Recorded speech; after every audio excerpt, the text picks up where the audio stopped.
Hello, hello, and welcome to the third Trace Trio episode of Kundalini Rising. I have a very special guest who is symbolic in all threes and just loves the number probably as much as I do, maybe a little bit more. We don't know, but who really cares? I have Andrea Land, and she is grooving goddess everywhere under the sun and in the universe. Andrea, would you please like to introduce yourself? Certainly. I'm Andrea Land, grooving goddess, as you said. We have known each other for a few years now, I think, and have podcasted together before. So I'm really happy to be here and excited to talk about your topic and the questions that you have, because I totally agree with you that this experience can be unique to every single person. Thank you. Yes. And that was kind of what we were touching base on before we actually hit the record button, was how interviewing each guest on this podcast is just riveting in the fact that we're all after the same endeavor where we want the same things to achieve ascension and more harmonious earth and universe. But yet how we get there, how we come to it are all very different. And Andrea's message and what she brings to the table is nourishing for every single person's soul. Now, I would like to go ahead and let you know that, before you even get to know her, you can look her up. And then by the time you get to finish this podcast, you're going to be wanting to join her Patreon and follow her on TikTok, YouTube, and Instagram. And she has her own podcast that she's been generating for quite some time that is popular and on demand. And it is on every single platform. It is just grooving goddess. Like I said, she's grooving goddess everywhere. So do not limit. Look her up on every platform possible. Now, we are going to jump right into some questions. And Andrea is very loose and flowing, and I love that about her. I sent her the questions beforehand, and she's like, "Oh, we'll just go." And I love that because there's all organic, whether you review the questions prior to or not. But it's just really fun to see everybody's different free flow and the way that they interact with being interviewed in this podcast and how their story comes out. One thing I would really like to touch on might be a little bit of a surprise later on, not for Andrea and I, but for everybody else. She mentioned it before we started recording. And if she doesn't bring it up in the questions that I ask, then I'm going to specifically ask her about it so that way she can talk about it, because this is actually something I've only heard little bits of that I know of her, but I would love for her to elaborate on. And that is all of her abilities to interact with electricity and the way the electricity in the world interacts with her and communicates with her. So I'm very blessed for her to be here. We all are. And let's tap right in. Kundalini energy. That's, what this podcast is all about, honoring Lilith or whatever the Kundalini resonates with you. And I know that you just have a well of it in that root chakra of yours that is like built up and exuberates out into the world. You've helped so many people heal. You help people understand things that are beyond my scope with the Schumann Resonance and electromagnetic fields. And you're more than a weather woman, because it's on a whole nother etherical level. For sure. Weather is definitely elemental, but this is like what creates the weather, but also the weather within us, our emotions, the way that we feel hungover some mornings, or, all of that. You are able to produce answers to that for all of us. And so I guess I kind of want to combine the question first off is, when and how did Kundalini energy ignite within you? And can you connect that to this specialty that you produce in the world? I've been pondering this question and that question for a while, since we started talking about coming on here, and just looking back at my life. It is very difficult. Before I start answering questions, I want to say a couple things just for the benefit of everyone listening, because I Please. can feel that it will be helpful. When I talk about my experience as being an outlier or very different from not even just regular, people who aren't aware of higher consciousness or expanded consciousness or multiple dimensions, but people who are in that process, and also other intuitives. I am, from the moment I was born, if you look at my human design, I think it's the left cross of defiance. And so the whole picture creates this person, this life that I was supposed to come in here and live, which was primarily to bring about harmony and unconditional love, bring in that 7D unconditional love frequency and resonate that out for the world. And because I took that on and because of how I was engineered, I am sort of an outlier, of course, in the whole awakening and Kundalini journey, because it's difficult to pinpoint, here's when my big thing happened. um, I was born not forgetting.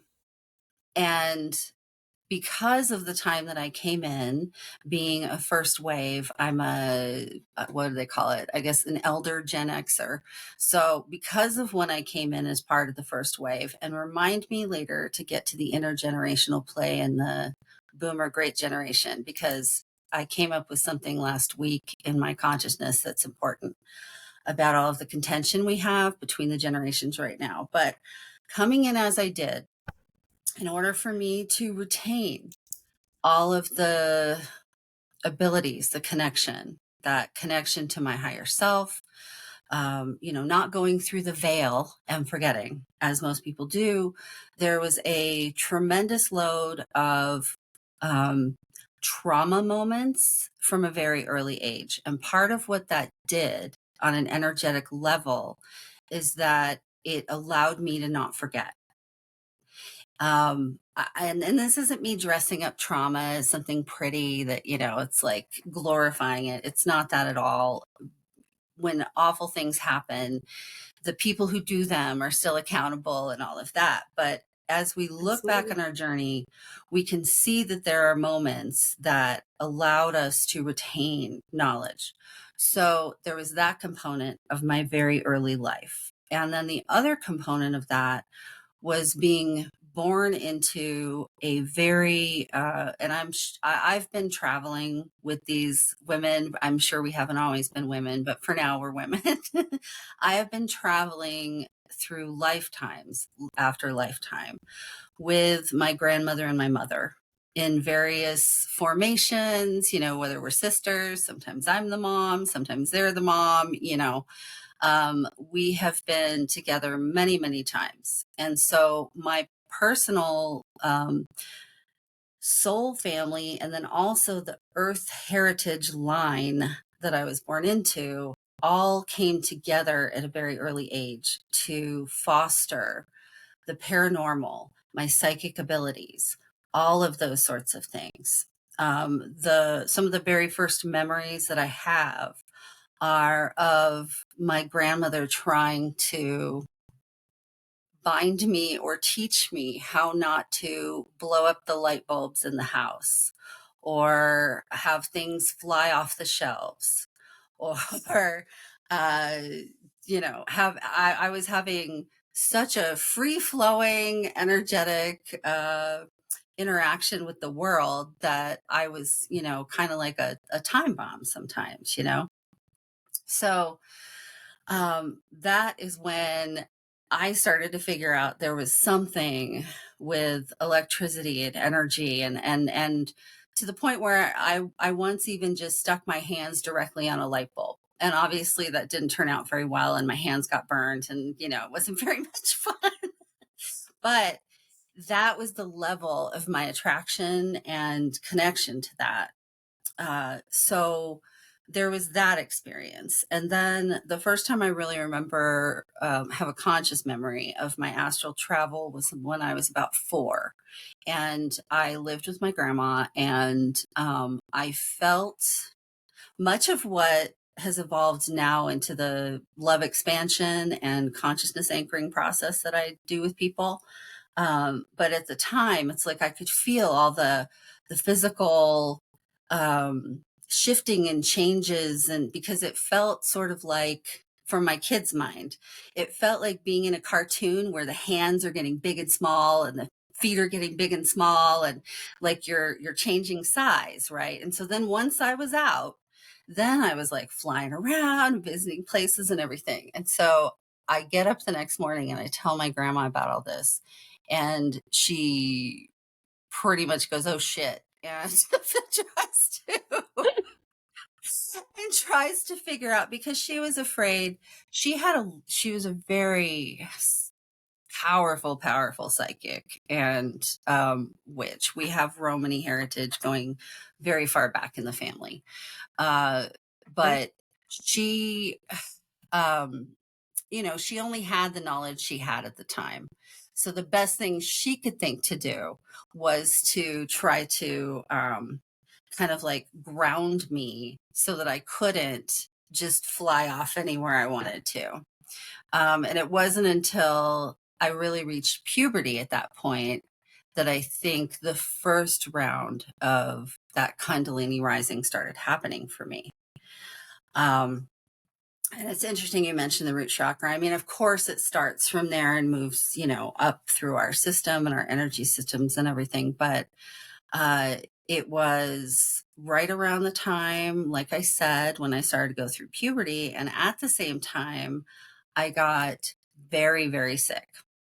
And now the the physical illness component of this human experience that I've been having was part of the outlier, part of being diverse, part of being able to have the experiences that would teach me what I needed to know about unity and acceptance and all of those aspects of being in a diverse, harmonious society.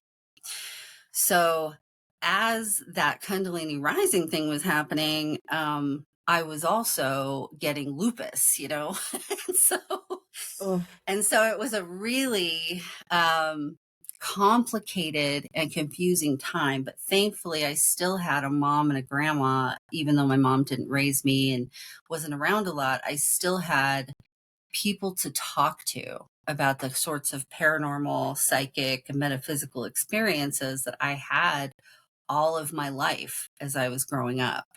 And so then once puberty kicked in and the Kundalini started rising, then things started to intensify. And I had a lot more, mediumship kinds of experiences. Aliens, multidimensional beings, it's like we all have these different names. So I kind of try to encompass everything. But no, that's they very would fair. yeah, they would be visiting me. I had direct contact with my guides. So I got to skip over a lot of the things that everybody else goes through with a spiritual awakening. But by the time I got to age 17, they told me I was dying and that I was going to be gone by the time I was 25, if I was lucky.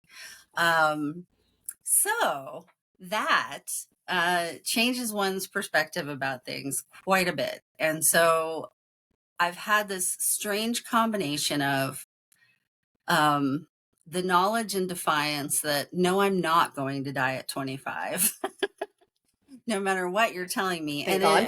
it's not like they were doing something awful. It's just that's all they knew back then. They didn't have Mhm. as many treatments. They didn't understand as much about the things that flare up the illness and all that, which, I would, and they didn't understand at all about how to work with nutrition and supplements and things on top of Western medicine to work through that. The thing that probably kept me alive was that after the first month on prednisone steroids, which is the only treatment they had back then and pretty much about all they have now, at least medically, uh, it made me so sick the first month that I basically told my I lost 30 pounds in a month at 17. So I told her, I would rather die than take this medicine. So we either need to find something else or just, you know, have as Mhm. much fun as I can in the meantime. And thankfully, she did find things that helped. And I, was able to go on and thrive. But I think as I moved into adulthood, because I started working in a corporate job, which I know there's a bunch of people who are having a hard time imagining that right now. But I started a It's corporate fair. job the day after I graduated from high school. And by the time I was 21, I was an accounting manager for a big multi office real estate firm in California. So the thing about all that was at the time, the ego me thought I was being the original girl boss before girl bosses were a thing. And my grandmother had programmed me that she wanted me to go out there and be a CEO. She didn't want me to marry the CEO. She wanted me to be the CEO and she wanted me to have my own money and not have to depend on a man ever. And, all of that. Because she nor my mom had had very good luck in that area. So I thought I was just doing all of that. And it wouldn't be until about 3 years ago that I was able to put it all together as to what I was actually doing during that time. I feel like it's like a long story because I'm 54, everybody. So you get that. Lots of But wisdom, though. Lots of wisdom. well, thank you. So I go through my 20s, just living life, doing things, accumulating experiences, accumulating those bonus points in the game, right? Getting all the knowledge. In the meantime, I lived in a lot of different areas. And when I was in those areas, the first time I really started to notice my relationship to the earth and the goings on the earth, like you said, the earth weather, the geological conditions. And it would be a while before I made the connection to space as well. The rest of the Okay. solar system, I should say. Uh, but I noticed when I was growing up in California and when I lived there that I always knew when there was going to be an earthquake. I could feel it in my body. I would get a headache. But I was also living in an environment which was a lot of pressure, a lot of pollution. And so I had all of these things kind of dampening my ability to do that. But it was there and I had that experience. So fast forward, moved to Colorado, meet a man who's, um, gonna be okay enough. We'll just put it that way to get through having the children I was supposed to have those experiences collected. And, then grow through that experience of being with him and all of that growth. And in the meantime, I went on and continued working. And when I had my first kid, I was a project manager for AT&T Fortune 500 customers at the time for telecoms. So I was like on call 24 hours a day, basically, if anything went wrong. And they call us the single point of blame because you're the one that. Well, and back then, I mean, that's like what's the word I'm looking for? Like a mongrel of a company. You know what I mean? Like they like when going from like Bell Atlantic to AT&T and T and all of those ones, like this was back when they were raking it in. I mean, they still do, but this is when they first started to. So I'm sure the workload was suffocating in a lot of ways. It was a lot, but you know what? I thrived and I loved it. And And I shouldn't, so yeah, and I shouldn't say just here's where that suffocating for you. I experience just comes meant in. Yeah, thank yeah, you. yeah. But here's where some of that experience comes in and it makes it so funny because what I was doing was monitoring dozens of processes that all yielded a result. And so now what I do with grid work and celestial channeling and multidimensional expansion is I monitor a dozen different things and see how it all is working together to yield the result we want. So it's kind of funny when you look at it like that. But anyway, raised my kids, did all the things. And all along the way, I was becoming more, more aware of my intuition. But really, like the thing people talk about of being in a flow state and having things just kind of flow to you the way they're meant to and happen the way they're meant to. Um, that happened to me most of the time effortlessly. I just didn't know it. And it wasn't until like that system got kind of derailed. And then I had a very long physical timeout and then came out of that we finally got to 2020, the lockdown, time, the simple gift of time to focus on other things besides the hustle and bustle and all of that. So that was really what I would say was the biggest completion, if there is such a thing. Because the thing is one of the things that was happening before we got on camera. Um, I'm going through another, like, that's the thing. Everybody likes to think, or we had this idealized version of what expansion, ascension, multidimensional awareness, whatever name you wish to give it. But we had kind of a very idealized view of what that was going to be like. And that then, oh, and now I'm awake and I've done my work and now we're done. And now I'm just going to go forward at this level and not have to do any of that anymore. And that is not how it fucking works. I was waiting for it. I was like, no, she's just gonna. Yeah, that is not how it works. So right now, as we're in this lead up with this crazy retrograde storm and the solar eclipse coming on October 14th, I am in another phase of expansion. And so some of that apparently has to do with whatever thing is happening where I'm glowing and also showing up in everybody else's dreams, visions, meditations, thoughts. Um, it has been wild. And I think part of that has been my guide's effort to be like, okay, I know this year's been hard, but we really need you to stay in the game. We need you not to drop out right now. But Yeah. anyway, so in 2020, what happened to me is the lockdown happened. I was feeling such a sense of sadness, grief, disappointment, frustration with humanity, with the human collective at large, that, That's fair. um, and then at the same time, I was connecting with conscious community and getting to know certain people who helped me along the way with different healing experiences, which I know we'll get to those questions later. But it was the moment when I decided that what I needed to do was learn how to expand. It's going to make me cry, but learn how to expand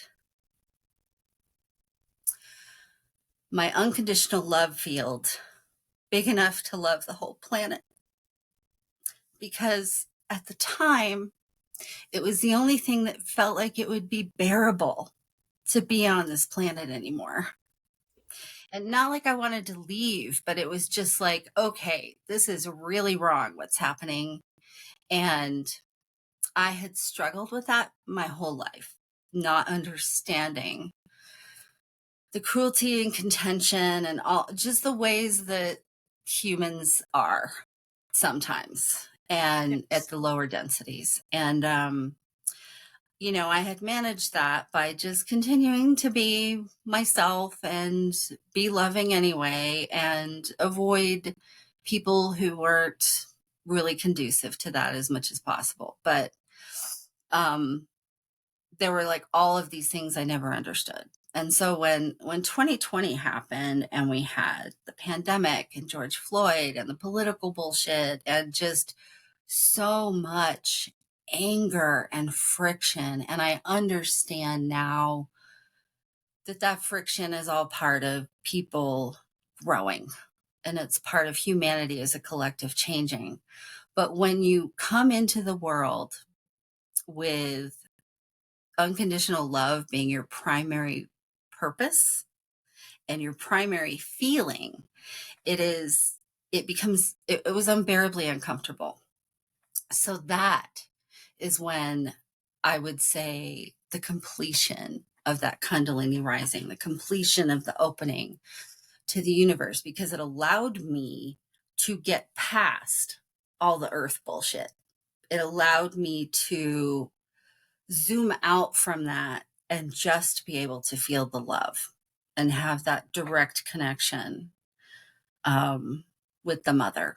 And then, of course, there would be little steps along the way that continued to change things.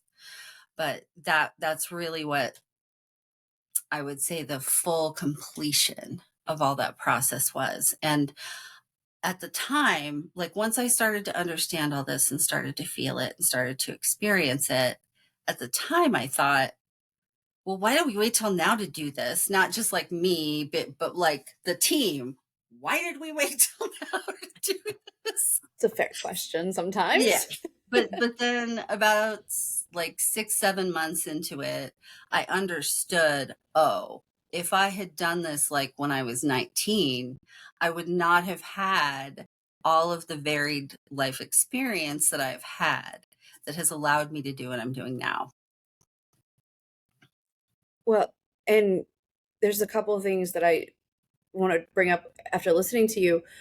You know, hearing you talk about when you were a child and like trying to, you know, bind or deduce how you use things, you know, unawareingly is not the right word, but like, you know, tapping so strongly into it that it just happens so naturally, and then having to like anchor that the slowdown in.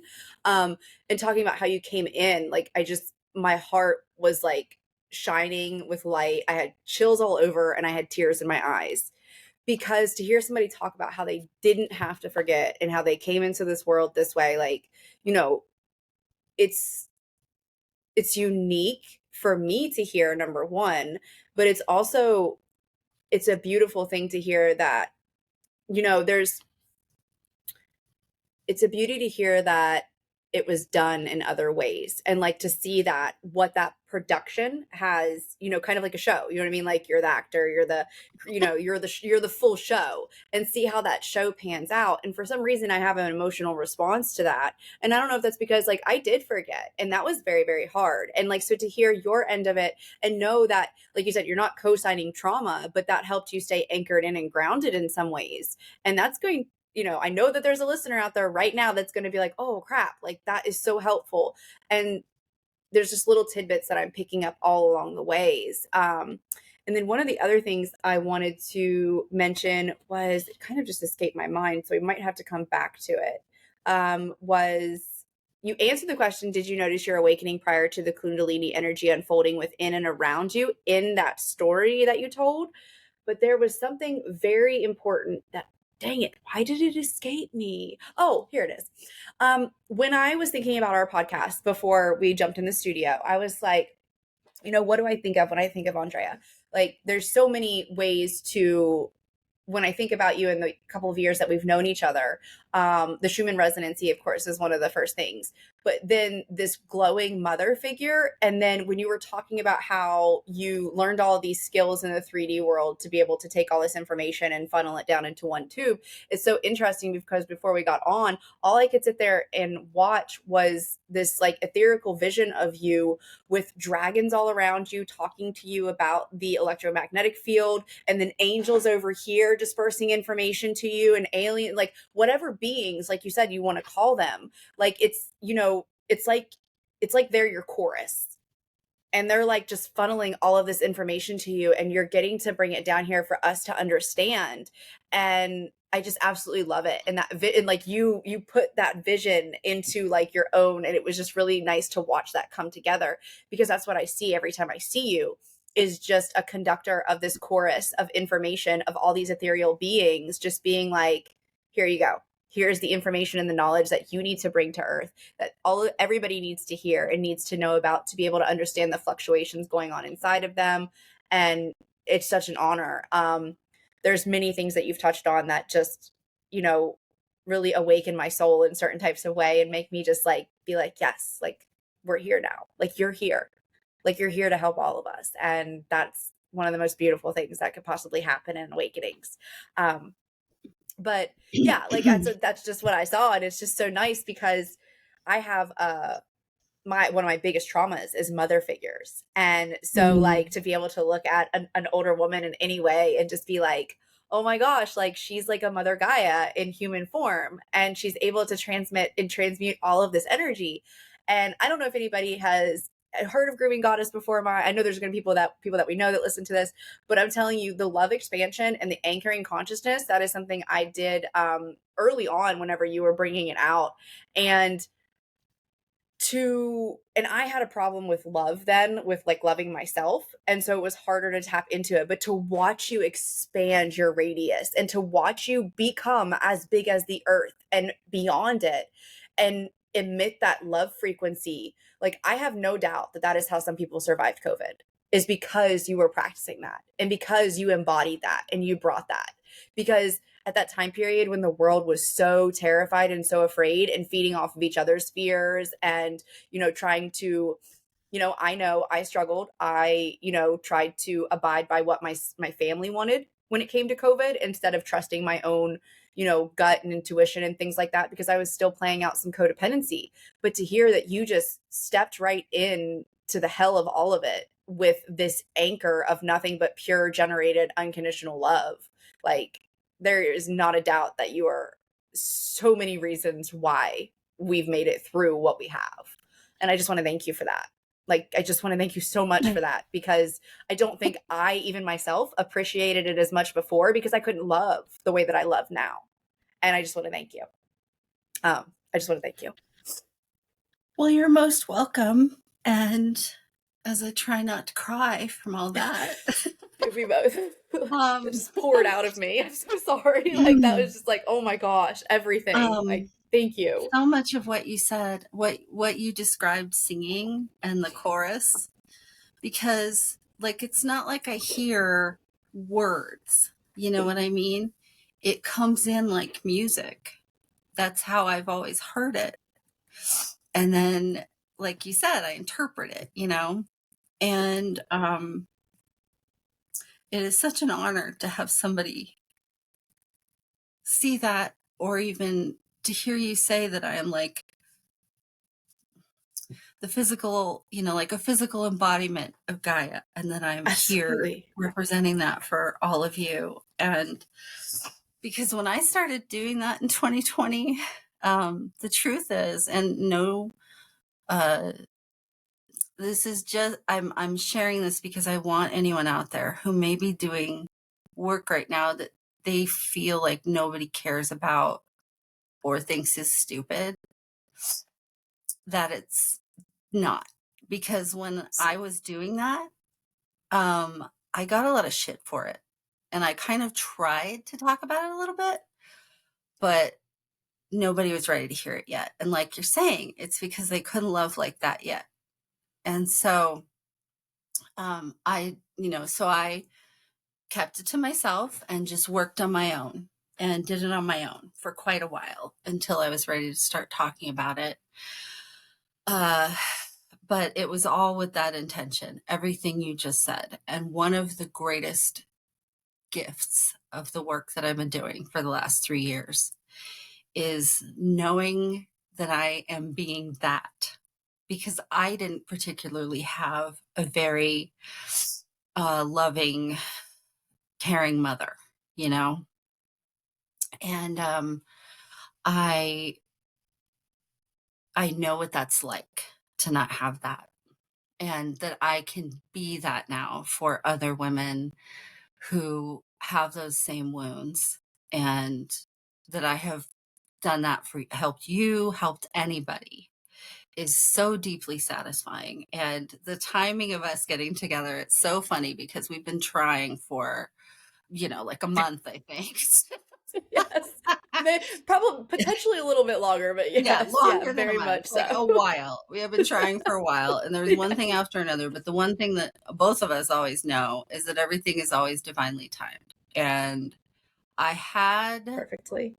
kind of not really a crisis of faith, but more like a, why am I doing anything I'm doing? Like, what of what I'm doing is worth my time and energy, and what isn't, and evaluating all that. And as soon as I started to feel like I needed to pull back, I needed to not be smaller. I mean, still keep doing my own thing, but like back away from more public life. Let's just put it that way.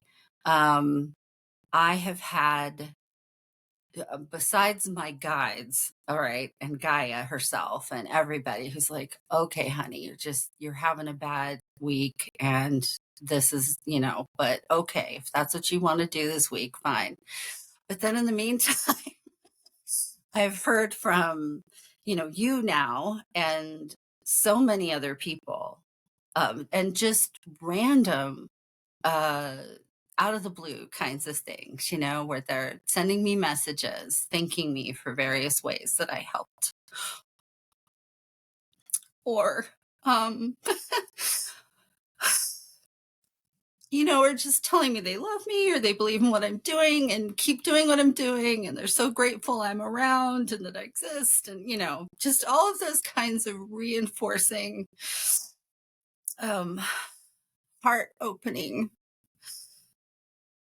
messages and signs. Right. And then, I have an intuitive movement coach who is also one of my best friends, and we're both born in the same year. We're both first wavers, and when she first saw me doing this, she collapsed because she had never seen anyone else but her do it,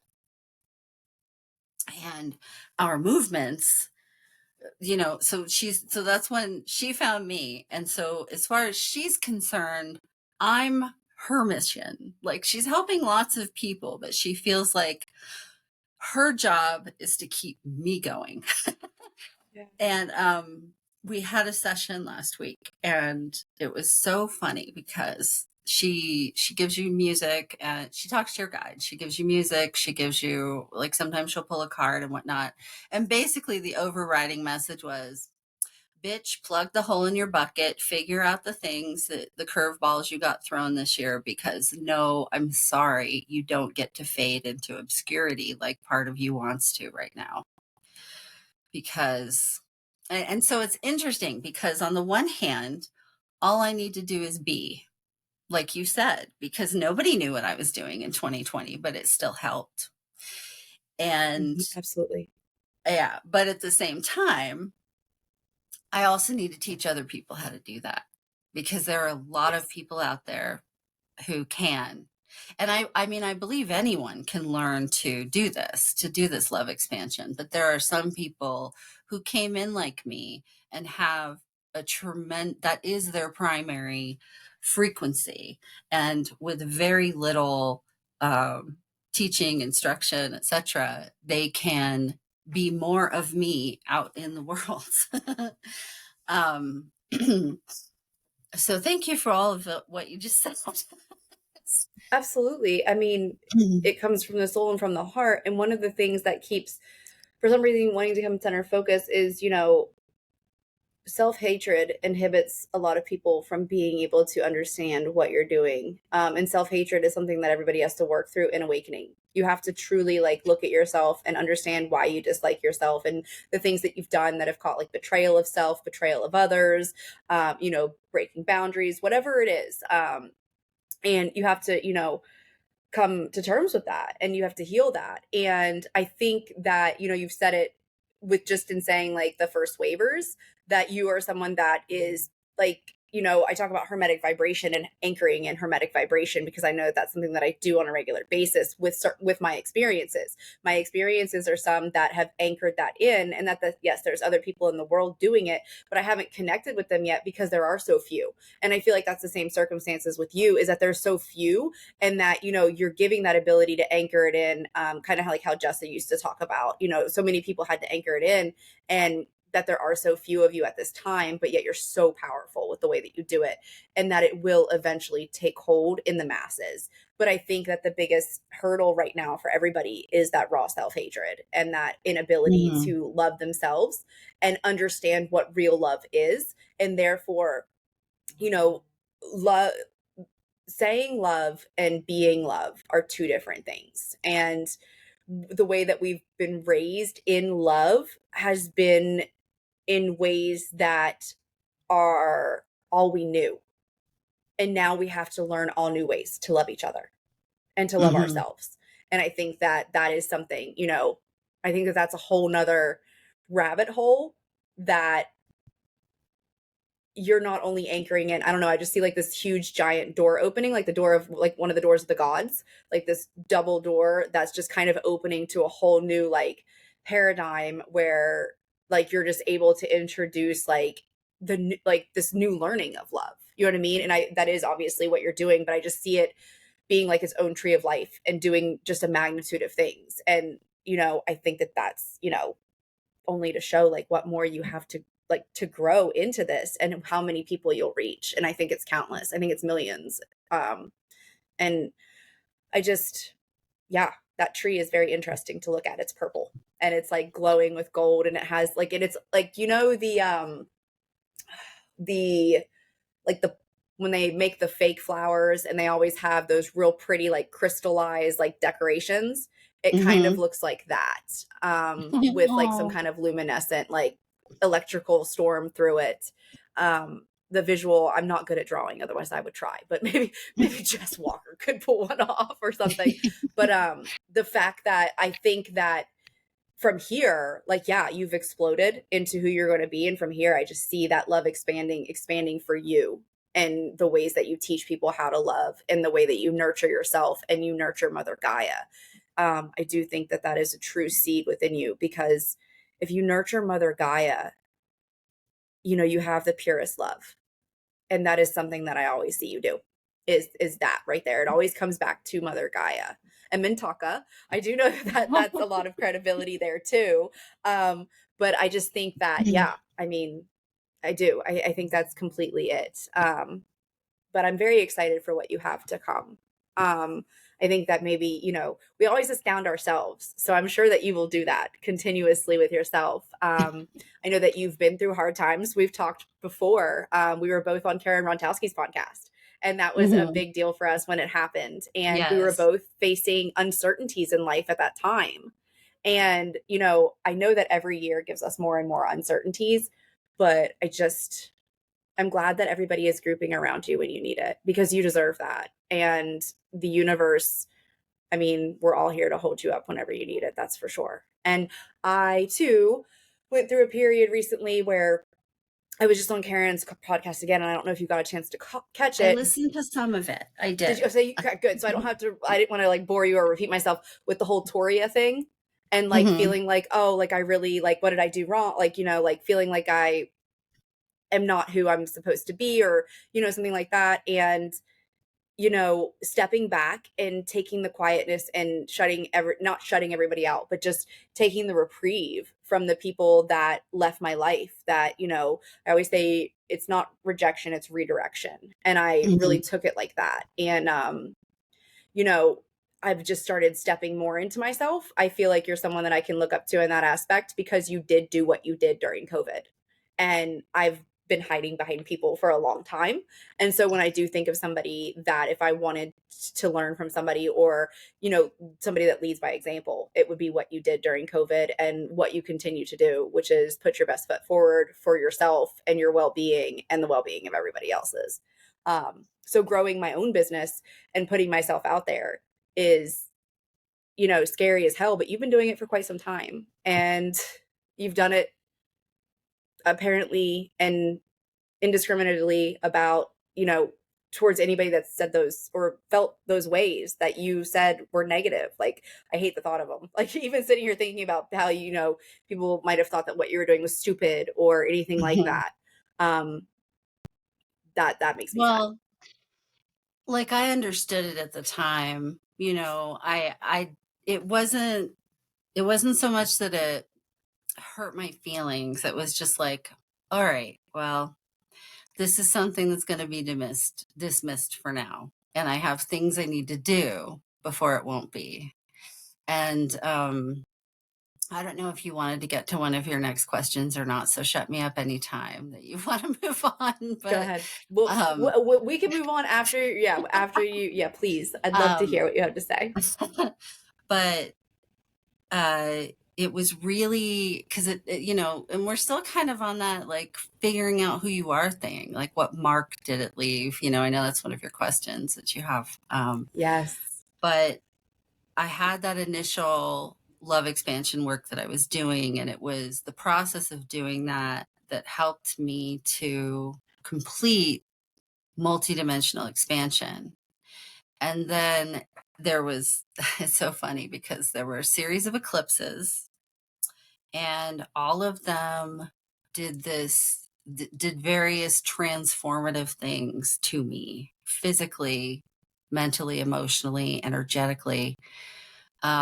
So by the time I got to, because that was around like maybe August when the big woo happened, and I felt like I was connected to everything all of a sudden. By the time we'd gone through the eclipses and everything, because I still really didn't understand how all of this was working for me and how it probably worked for other people, and, how to be clear about the ways in which you would like to grow and being clear about how you want to do that, and understanding that you just kind of have to jump off the diving board and, surrender to the whole process. I got to December and I was so overwhelmed from the connection to everything and everyone suddenly, because I was like so much more, so much bigger than anything Yeah. I'd ever experienced. I was just a mess. I was like I couldn't function, crying all the time. Everything felt too much. I just felt like a raw nerve of a human. And it took a little bit of time and a few different, healing work practitioners that I had sessions with that helped bring things out. And uh, I learned how to calibrate. I learned how to become stable in that expansion. And then once I did that, then the next steps, the next breadcrumbs on the trail of self discovery came along. And once I got to the point where they had told me I was the library, they had shown me that I was Gaia's daughter, Nemesis, um, or Nemesine, that people pronounce it a few different ways, Nemesine. Um, I got to that point and the guides are like, okay, well, so this is the thing, and this is what we want you to tell everybody. And I'm kind of like, okay, hold up. All right. Cause I already told people that I talked to whales. I, came here from another planet, and that they just need to love bigger. And now you want me to tell them this shit and expect that they're going to take me seriously. So, and not think I'm just some grandiose asshole. So I said at the time, okay, great. I'm the library. I'm Gaia's daughter. What do great. But if you want me to do that, you need to give me a way to help people. I must have a way to help people do this more easily. People should not have to go through it as hard as we have been. If it was a smoother process, if we could have some stability in that expansion, we would get there a whole lot faster. Yes. And we wouldn't Yes. have a world full of people losing their shit because they don't know what's going on, or how to, you know, tone it down. And so that's where the consciousness anchoring came from, because I knew that it was the love expansion. I knew that it was everything that I had done that had gotten me there, but I didn't know how to do that for other people. And so that's where the consciousness anchoring came from. And that was kind of like, and that's something people should realize. Just because you have a soul contract and just because you have a guide team and all of that, you are still the boss of you down here. And you are also the boss of all of them. You have every right to renegotiate.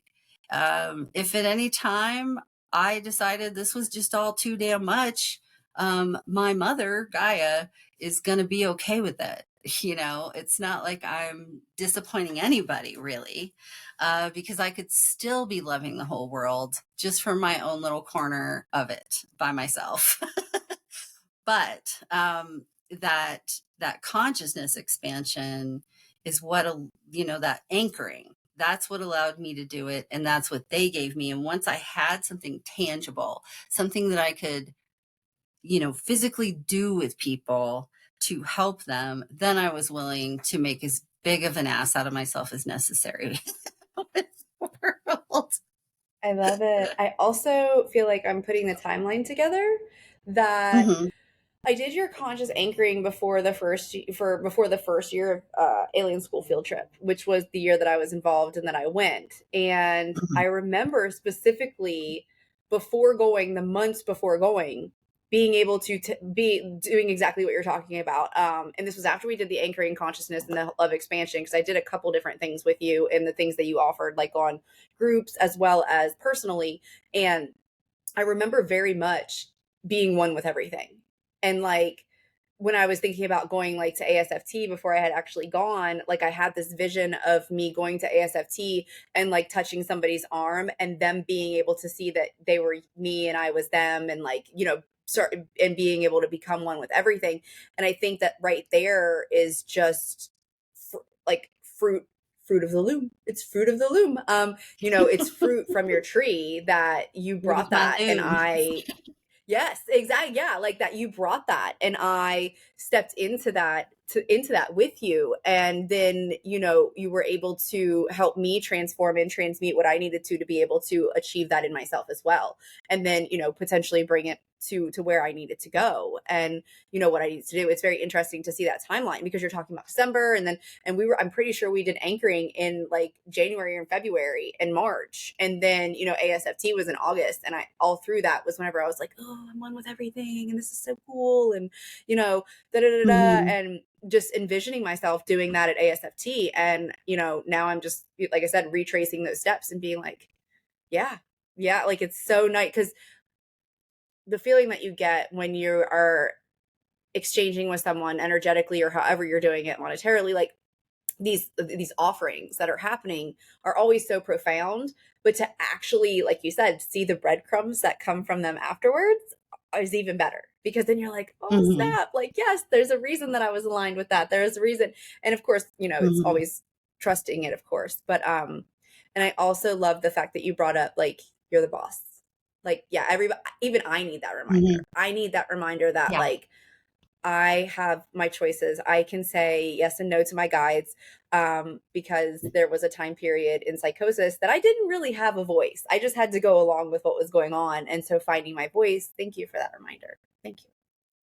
All Mm-hmm. right. You ready? Are you ready to move on a little bit? I know that we've Sure, jumped here and let's there, move and I'm on. very We excited. could just drift Okay. around forever aimlessly if you let me.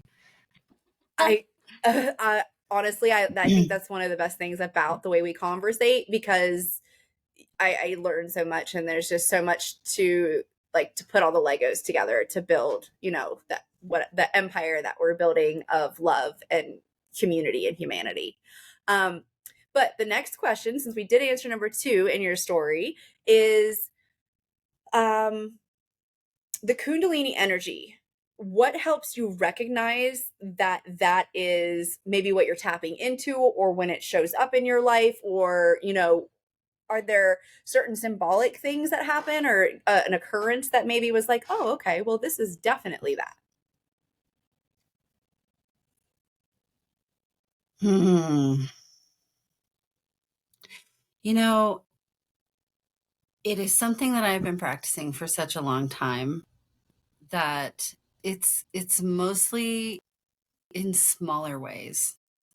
Um, like recently, um, having so many people dream about me, like I'm visiting them in their dreams, their meditations, their pondering thoughts. Just I'm coming up with a lot of people out there. That show, that's one of those things that reminds me, oh, okay.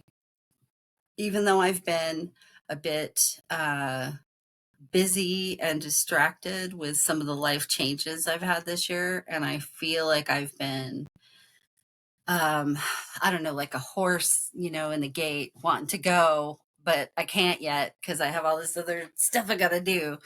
um I am aware, okay, well, it doesn't matter because I am always emitting this. I'm always doing it. I'm always being love, like he said.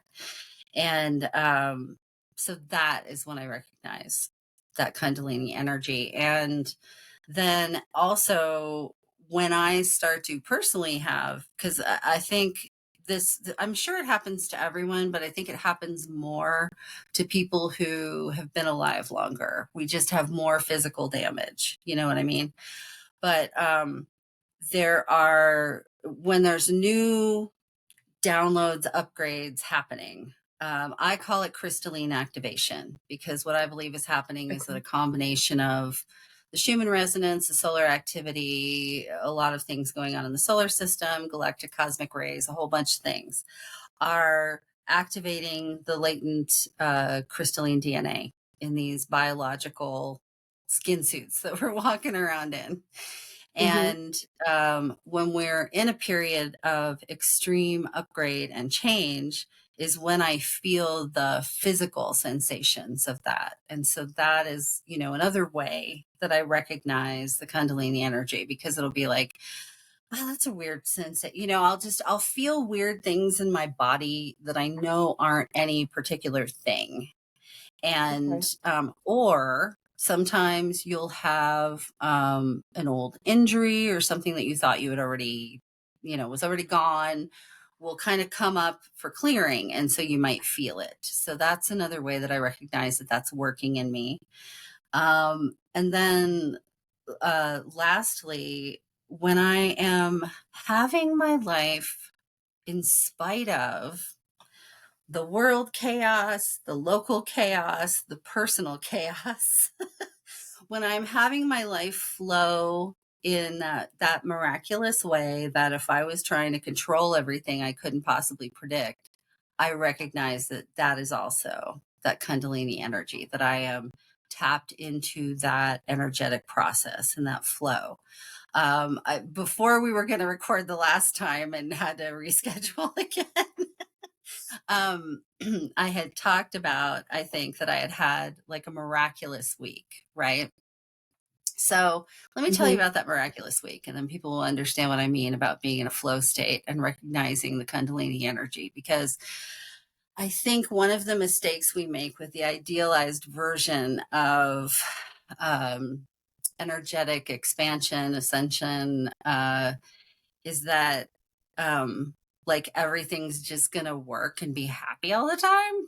And that's kind of silly when you say it out loud and really think about it, because not only would that be so incredibly boring, truthfully, it would get really boring.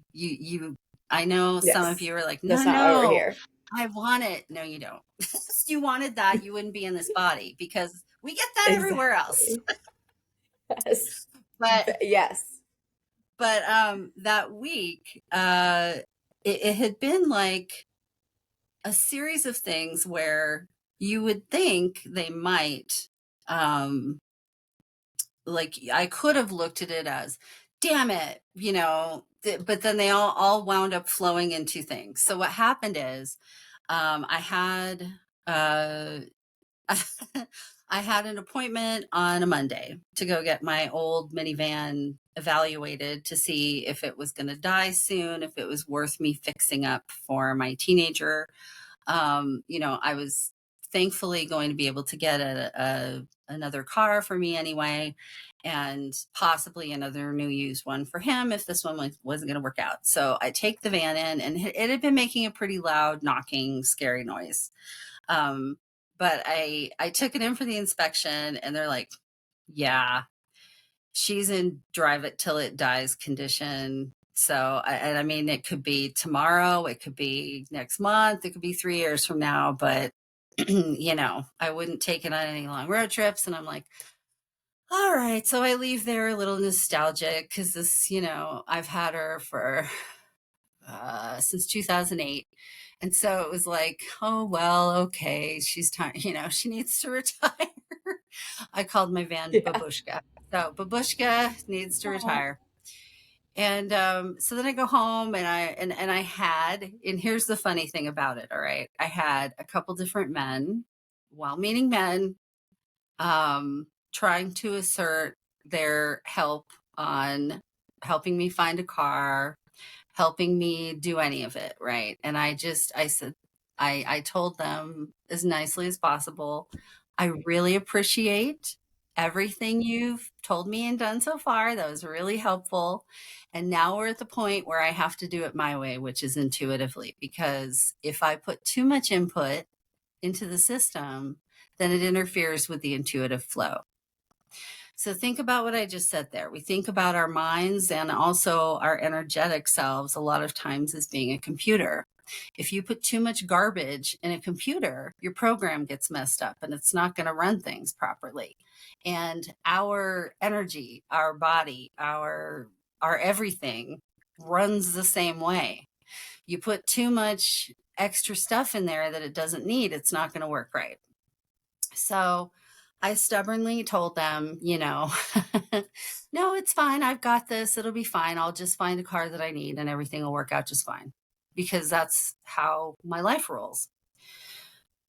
So I did a little bit of online shopping. Because now we went into operation. Okay, find the used car first, then we'll go get the new car for me, And so I'm looking through all the used cars that are here locally available, and I find one, like out of all of them, I find one that I am sure would potentially be really good. And I decide that I'm going to go test drive that on Tuesday. So I call Tuesday morning. I make the appointment with the guy to go check out the car and test drive it. And then in the meantime, I forgot the part where the day before, I also just luckily happened to find out that ZZ Top was playing Tuesday night here locally. And that was like the first concert I went to when I was 16, right? And so I almost missed that they were going to be here. So anyway, I'd gotten tickets in the nick of time, gotten the news about my van, right? So I go to the test drive on Tuesday and I am on my way there, and I get about a mile away and my car starts making a sound, like it sounded like I was dragging 4 or 5 mufflers behind me. I was expecting there to be sparks or smoke or something happening like any minute. And I'm just in the car going, okay, just please make it to the dealership. Just please make it to the car lot so I can at least, not be on the side of the road. so, That's what so I've been I, praying too. So I yeah, understand. Yes. so, so I roll into this car dealership. Front. I Oh don't my even God. shut the car off because I want to hear the noise it's making, right? And so I'm like Mm-hmm. getting out, I'm looking underneath to see if there's something hanging and all that. And like I have, like 4 men come running up.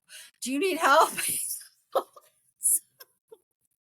I'm So your the appointment. very, Like, yeah, very young salesman, because like I'm popping the hood and doing all the things, and then I shut off the car. I'm yeah. like, well, no, it's fine. I'm just here to test drive a car. And so the salesman, I had told him, don't worry, you'll see me coming. I'm a redhead. I'm hard to miss. And so I was really hard to miss because I pulled all that drama, right? And so he comes running out and he's like, oh, you must be Andrea. Yes, I am. So I tell him, well, I guess if we like that car, I guess I'm buying it today, or some other car. So let's get to work. And I also told him, I have a concert to go to tonight, and if you can, here's what I want to pay for this car. And if you can get it done as quickly as possible, then we have a deal once I test drive it. So we go test drive the car. I love it. Um, and it's a fun little sporty car. I'm going to be sad to be like, here, son, you can have it now. It's just not practical to drive around my mom with dementia and her walker and everything, but I am enjoying driving it because my car before motherhood was a Dodge Daytona. So I always liked the muscle cars and driving fast. But anyway, So did the thing while he's hustling to get all the papers done and all of that kind of thing. Because I told him straight up, all right, listen, here's what I'm not going to do. I'm not buying any warranties, not, you know what I mean? I just like went in there like, this is what I want, and that's what you're going to give me, and then you'll get my check. so, so Very well, nice. yeah. So he's doing all of his stuff, and then while I'm waiting, the lot manager, sales manager, he comes over and he's kind of chatting me up, and as they do, and keeping me entertained. Well, and so he asks me what I do, and I tell him, and he gets so excited, wants to know if I have any cards on me. Um, and so we had this whole talk about how, oh, well, you could have me come for special events and read for people. And so anyway, all of this stuff is happening that would never have happened if I had let a well-meaning man, take me to all the car lots and go do the whole thing and all of that, because I knew that I was going to find that thing. So then I go to the concert that night after getting my car. I was like out of the lot, I think at 4 p.m. So I go to the concert in my new little used sports car and have a great time. And then the next day, I get a text from one of my bestest friends here. She lives about an hour away, and she happened to see an email from her. She works for the library, so from one of the other library employees, that they had an adjustable bed and recliner, one of those sit to stand motorized recliners that they were selling for a ridiculous amount of money because they got it wholesale somehow. Hmm. Because unfortunately, his father that he had bought it for had passed away. So a few text exchanges and emails, and I emailed them, and then I talked to his wife, and we set up a day on Saturday to drive to go see this bed because it was about an hour and a half away. So, the bed with my mom had been like a constant. And for anybody that doesn't know this, she has mild dementia. She went to the hospital in February, and I needed to move her in with me in March. So she lives with me now. I'm her full time caregiver. And, that's been an adjustment to say the least, and continues to be. But so here's the thing that makes this all amazing. The week before, I said, I would really love some assistance with handling this bed situation with my mother. I need to have more fun, and I need this car thing taken care of. So, um, we take the road trip, we get the bed. These people are so kind and wonderful that they offer to drive it here to us. So, anyway, that's what I'm talking about being in a flow state, that you Even when things are go with chaotic. the flow. You follow your intuition. Even if something that could be perceived as shitty happens, that there's going to be something else following after that. And most of the time, you could not possibly imagine if I couldn't have said, okay, guide team universe, I would love it if my friend, who I have no reason why this would happen, happens to find out about an adjustable bed and chair, and then those people offer to drive it to me here because I don't have a truck, and you know what I mean? Like, so let go of the fucking details, people. You have to let go of the details. Yes. But so that's how Just I like know when things are working for me, be is that I'm magic. just in flow Yes. and things work out. And even when my life has appeared like, and see, this is, there were times, of course, in my life where I'm human. I have had plenty of my poor me, why is this happening to me moments. But even in those moments, I was still getting that experience of life. I just didn't always recognize what it was or how to utilize it. That's fair. It's just like we're always magic, but being able to see that we're magic. Because that's like Hmm. what came to mind when when you were like coming around the corner to this revelation was like, "Are you magic? I think you're magic." Like that's all my head was screaming just a minute. Like, yeah, I think you're magic, Andrea. Yeah, yeah. um, I mean, that's the thing. uh, We're magic. Well, More magic. in So lieu of that's all how the I know. magic, yes, yeah, and that and being in that flow state, like to be able to recognize it, that's a lot of that clearing work, and that the love for the self, and the things that we've touched on, but many other things, that work that you have to do, things like that, because like you said, you weren't always aware to it either, but to come to the awareness of it, that you live in that flow state, completely changes how you function in the world, the amount of stress that you put on your body, your mind, your spirit, your psyche, every aspect of you, Hmm. 100%. But Hmm. speaking of magic, I just want to take a couple seconds and talk about all the magic that you are. And so we're going to take a quick break and we'll be right back.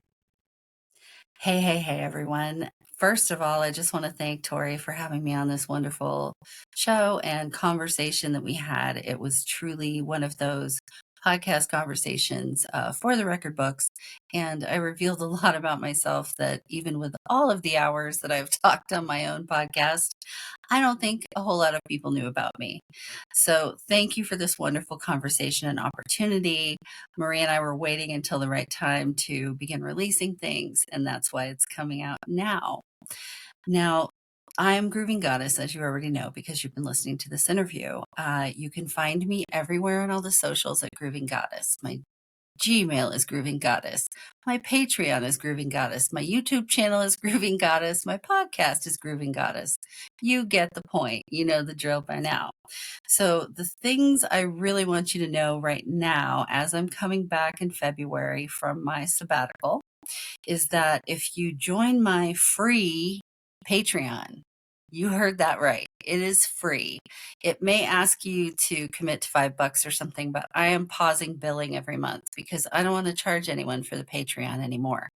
I prefer to have my content in some sort of organized manner where it's not just all out there in the public out on YouTube, because some of it is personal information about me and some of you as well. So I do like to have it behind some sort of a wall, but you don't have to pay for it. So if you join my Patreon for free, you will have access to all of the information that you need to have about Schumann resonance, space weather, the peak of the solar cycle, full consciousness embodiment, and expanding your consciousness and getting through spiritual awakening with grace and poise and less of the hard stuff.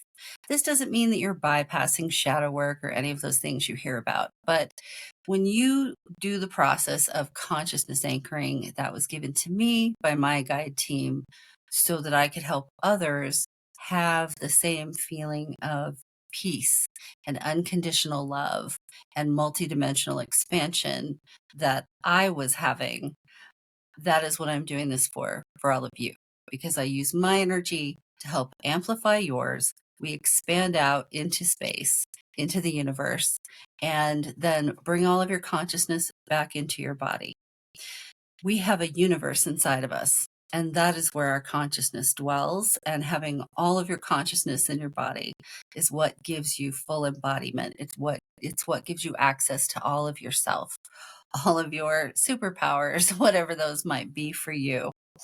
And it allows you to proceed through spiritual awakening and through difficult, tumultuous times on earth with more grace. So, for instance, a dark night of the soul will be more like a period of introspection and contemplation. Maybe you want to get off social media for a while and focus on yourself a bit and get outside and get around some actual people.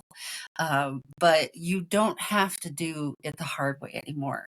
We are not meant to be going through the spiritual awakening process to the degree where we think we're completely losing our mind and that there must be something wrong with us. The whole point is to have people like me and Tori and so many others I could name and take all day doing so are here to help coach you through that process so that it's not as hard for you as it was for most of us. Now, when you join my free Patreon, you get half off of all services. That is the best thing for you to know, because that means that you can book readings with me or consciousness anchorings for half price simply by being a Patreon member for free. So take advantage of that. Even if you just want to come and have access to the information, that's great. Come join the party. We would love to have you. I'll be taking the month of February to see to my waiting list and my ride or die OG members who have been wanting readings and sessions with me. And then my calendar is open March going forward for whatever hours I can offer. I do still have limited time.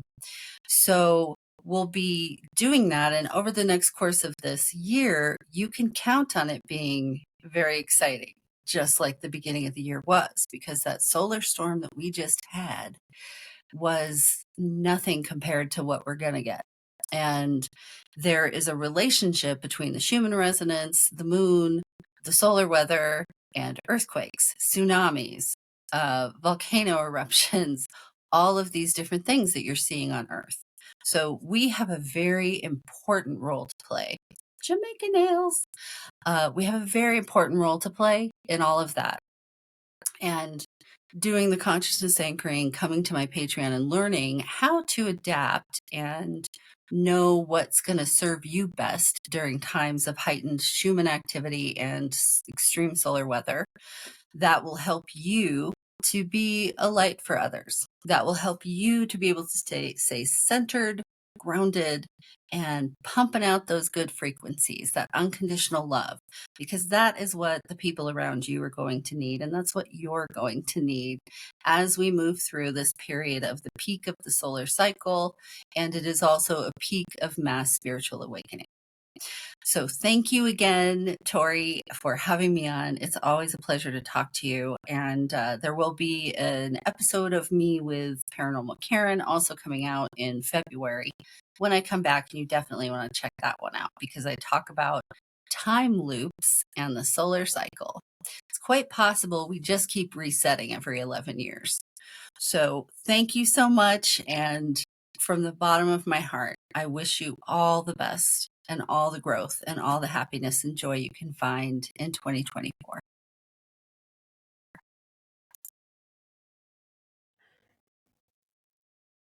Welcome back to episode 3 of Kundalini Rising with Andrea Land, aka Grooving Goddess, aka Mother Gaia's daughter, aka so many other things.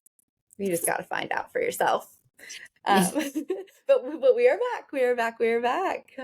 Excited to be back. We took a little mini break and refreshed and nourished our animals' bladders, probably more than our own. Mhm. And of course, we're having a little bit of technical difficulty, but nothing too crazy.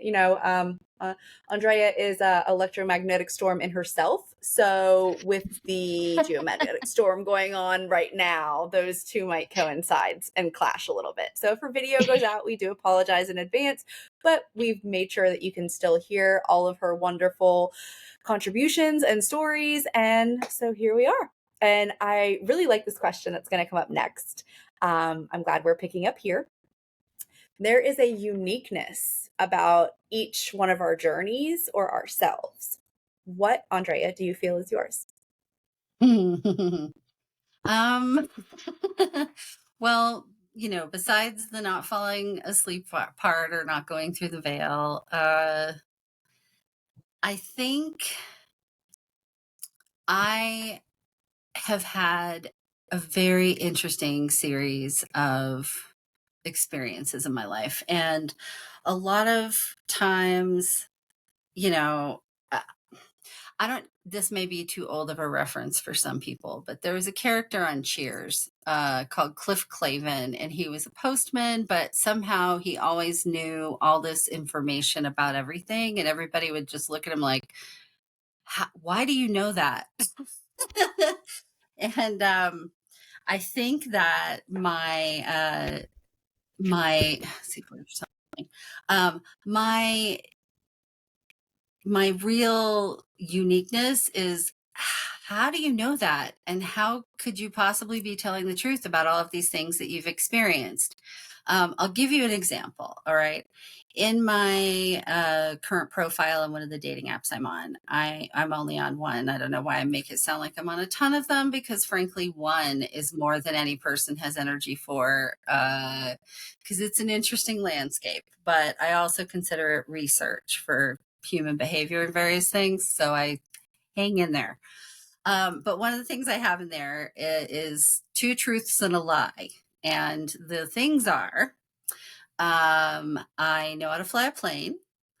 I once hand fed a bear, and I won a gold medal. And now, so like that's a really good example, all right? Because like one of those is a lie, but now your brain is like, which one is the lie? And now you know me pretty well, so you probably know that the lie is most likely the gold medal because I am not physically coordinated. I have Ehlers-Danlos, which gives one a pop-apart doll body, and so I like the last thing I ever would have done was be coordinated enough to win a gold medal. But yet the other two things, hand fed a bear and flown a plane, also sound like they should be lies, but they're not. And so Well, my life, and my family's history as well, like some of the family stories, things that happened before I was born, is a lot like that. It's uh, a series of unbelievable events and just sort of moving through life, being me and being attracted to and drawn to the things that I enjoy. And the thing about it is that I used to feel like that this made me somehow flighty, or like I can't just pick a thing or stick to anything. Hello, kitty. They always come to say hi. Um, yeah, but you know I've come to it. understand that I just didn't need to have more of that experience, and I'm like that with a lot of Okay. things. Like, oh, I did that. I'm good with that. I don't need to do that anymore. And so it was like that when I was in a band and I was fronting a band. I had a certain amount of time that I did that. I had a few really cool things that I got to play at. And once I did that, I was like, yep, that's good. That's enough. I don't need to do more. And this is actually the hi baby, it's okay. Well, she's gonna be on the keypad in about 2 seconds. I was like, oh no, let's Yeah. not do that. Don't touch the keys, kitty. They always come and say hello to me. Good, I'm an animal sorry. communicator So for she those was. of you I'm new to. Oh yeah, I didn't get to mention that yet, but yeah, she came at the end of the last part too. I was like, oh yeah, she's Mhm, definitely here to say hi to you. mhm, mhm. Yeah, they always But go come say ahead. hi I'm to me. sorry. But no, that's all right. So it's like this experience that I'm having now is the first thing in my life that I've ever thought, yeah, I'm never going to get tired of this, or I'm never going to feel like I've had enough of this. Do you know what I mean? Yeah, And so I know what I, you I mean. I don't know if yeah, I've reached that though. So I love to hear that because like that's something that I strive for. I don't know if it'll be writing book that will complete that part of it for me, but I strive for it because I too have had that part of my journey where I felt insecure about those things that I've done, but I haven't quite done flying an airplane or feeding a bear. You know what I mean? Like, so yes, yeah, absolutely. The right. adventurer and the wanderer in you and your genetic line is very aspiring. It's definitely one of those ones like if you have goals, you want to meet these goals. Like Andrea sets the goals. Well, and the thing is it's not even so much as a goal setting type of proposition for me. It was, and if anything, it's kind of like the suitor that I was dating who wanted to, go all um oh logic and planning about buying a car. Um, when I tried to set goals, they always failed. I mean, I could, That's fair. it's not that I couldn't like get things done. I could always get things done, a job, life stuff, whatever. But as far as like goals and dreams, I have to follow passions. That's the only way things have ever happened for me. If I follow That a gave me passion, chills. I get to have the experience and I have a great time doing it. If I try to turn it into a goal or a job, let's say, then it gets derailed. And that was my experience before now, anyway.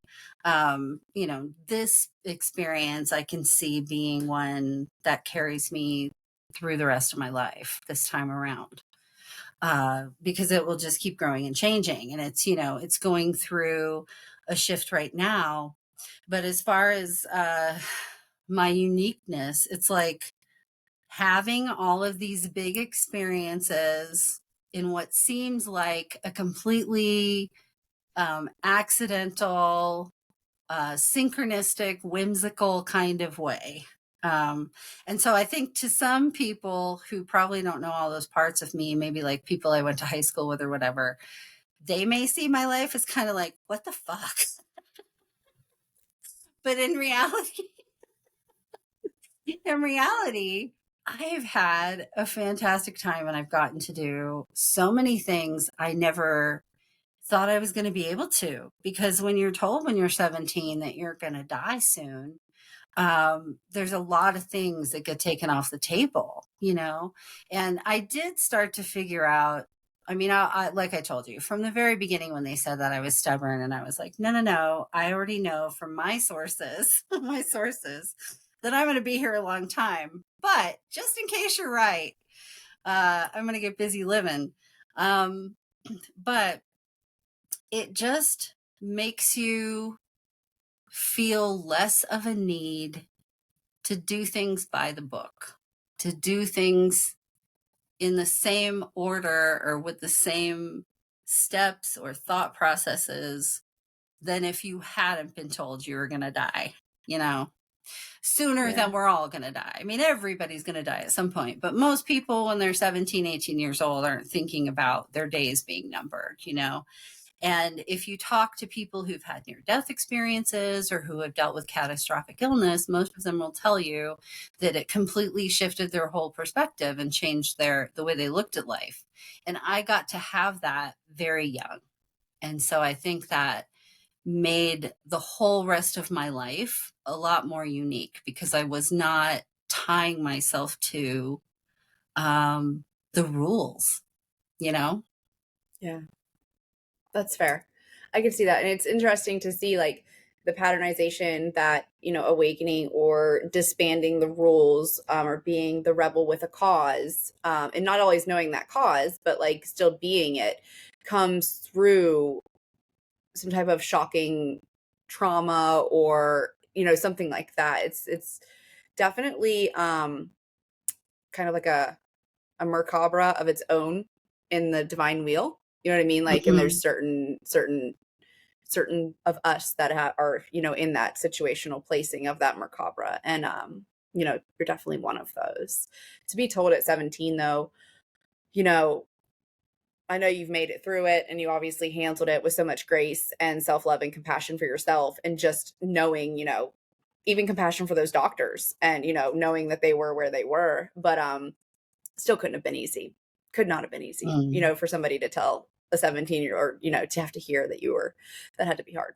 And back then, yeah, medicine was very, very different, I'm sure. And lupus, still, they don't have a handle on lupus. So Mm-mm. back then, with what you're telling me, I know they have things like methotrexate and, what's the other one? I don't know. I got diagnosed last year with mixed connective tissue disease until it turns Mm. into something. And Mhm. so, and it's interesting. So we'll talk more about that off Yeah, record. But 'cause you've said a lot of things that I'm like, this is really, really, of course, like I'm being called to you and want to interact, like just, and be back in this space with you. Number one, the podcast, this right here, I wanted your story out in the open. And I wanted to be able to hear it and learn from it in a new way, but also like these other little gold nuggets of like, oh, I can learn in these other aspects too. So that's something that we can talk about later, of course. And I appreciate it greatly for you sharing such a vulnerable story too, because that's a big deal. well, thank you, thank you. I hope that answers the question enough, it's It like absolutely does. disease Yeah. has so many layers. Because I have a lot of layers. I've been here a while, and I've been living hard. Well, but I mean, it also goes to show, some people can barely even find one thing that makes them unique. The fact that you have found three things that make you unique shows all of us to never stop looking for those things that like show us even more how amazing we are.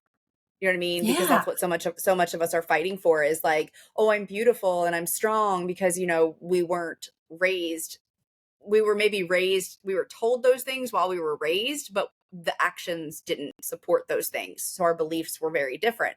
And so to hear someone come on here and say, I have three things right off the bat that make me unique, like that's a lot of self-love. That's a lot of conquering of, what is it? Identity, theft, which I guess I'm referring to in Imposter that. syndrome. Yes, yeah, yep, exactly. Imposter. I Yeah. don't know why it came out as an identity theft, but I guess that's a good way to look at it. Like, that's a good Yeah. way. You're letting somebody steal your identity when you allow somebody to think, or whenever you allow imposter syndrome in. But yeah, so to hear that is even more illuminating. You know what I mean? Definitely. All right. So there are certain things, like I know I mentioned Mintaka, and there are certain studies and paths that everybody takes to awaken, and it's all catered divinely to how you set yourself up. Your path, like the route of studies and the route of you didn't really have to remember, you came in knowing. So we can kind of scratch the remembering part, but the route of studies that your awakening path has taken you through, are there any significance that you want to share, or somebody maybe that you like? I For me, I would refer to like Hermes and thoughts and Hermetics and Vedic, things like that. What resonates so hard for you that, maybe people can resonate with, or that, maybe people have never even heard of? Uh, I'll try to keep it brief because I know it's, a long life but the path of study is very interesting because, like I said, I mean, seances and scrying and all of those kinds of things were like normal visiting with friends of my grandmother's that would come over and everything. Like, this was all just normal stuff that happened at home. But as far as a deeper understanding, um, when I was little, one of my first real soul sisters that I met, and we're still friends to this day, she's a wonderful divine being and going on her own journey with she's like, she speaks with crystals, she's has light language coming out of her that's amazing. But anyway, um but we met the day before fifth grade, and we both happened to go at the same time to go see what class we were in, her teacher was going to be. And we found out we were in the same class, and we looked at each other, and it was like, that love at first sight thing we talk about. This was like love at first sight because we recognized each other. Mm. And so we're these little, 10-year-old girls. I think we were 10 then. And we just, like, one of us said, do you want to be friends? And the other one said, oh yeah. And then so we were inseparable that whole entire year. And as we were getting to know each other, I shouldn't even say getting to know each other, I should say getting to remember each other. There were a lot of different things that were happening in pop culture and whatnot, but she and I talked about how we knew we were star children, that we knew we were light, that we knew we were from the stars, we knew we weren't from here, we knew we used to be light. Um, and we would do things like walk around the neighborhood, and we could both hear all of the conversations in the houses and the feelings people were having and all of that. And so we practiced Reiki on each other. I mean, we didn't know what we were doing, but that's what we were doing. So right around all of that same time, the movie Xanadu came out.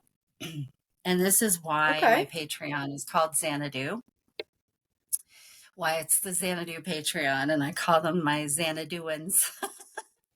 um, the movie Xanadu came out, and um, there was that movie, and it wasn't just for me, it was for a lot of us who came in then. It was deeply activating. It was a trigger to remember. And for me in particular, and my friend Heather, we remembered being light. We remembered being like that. We remembered being like the muses. And we remembered being this burst of inspiration that came in over and over to help people, like that movie. And so here we are, two little 10-year-old girls who are supposed to be thinking about skating and looking pretty and how amazing Olivia Newton-John's singing was and how cute the guy in the movie was and all of those things. And we're thinking about, oh my God, we know where we came from.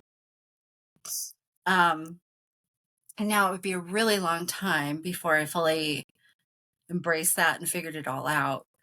But that was one of the things. And then as I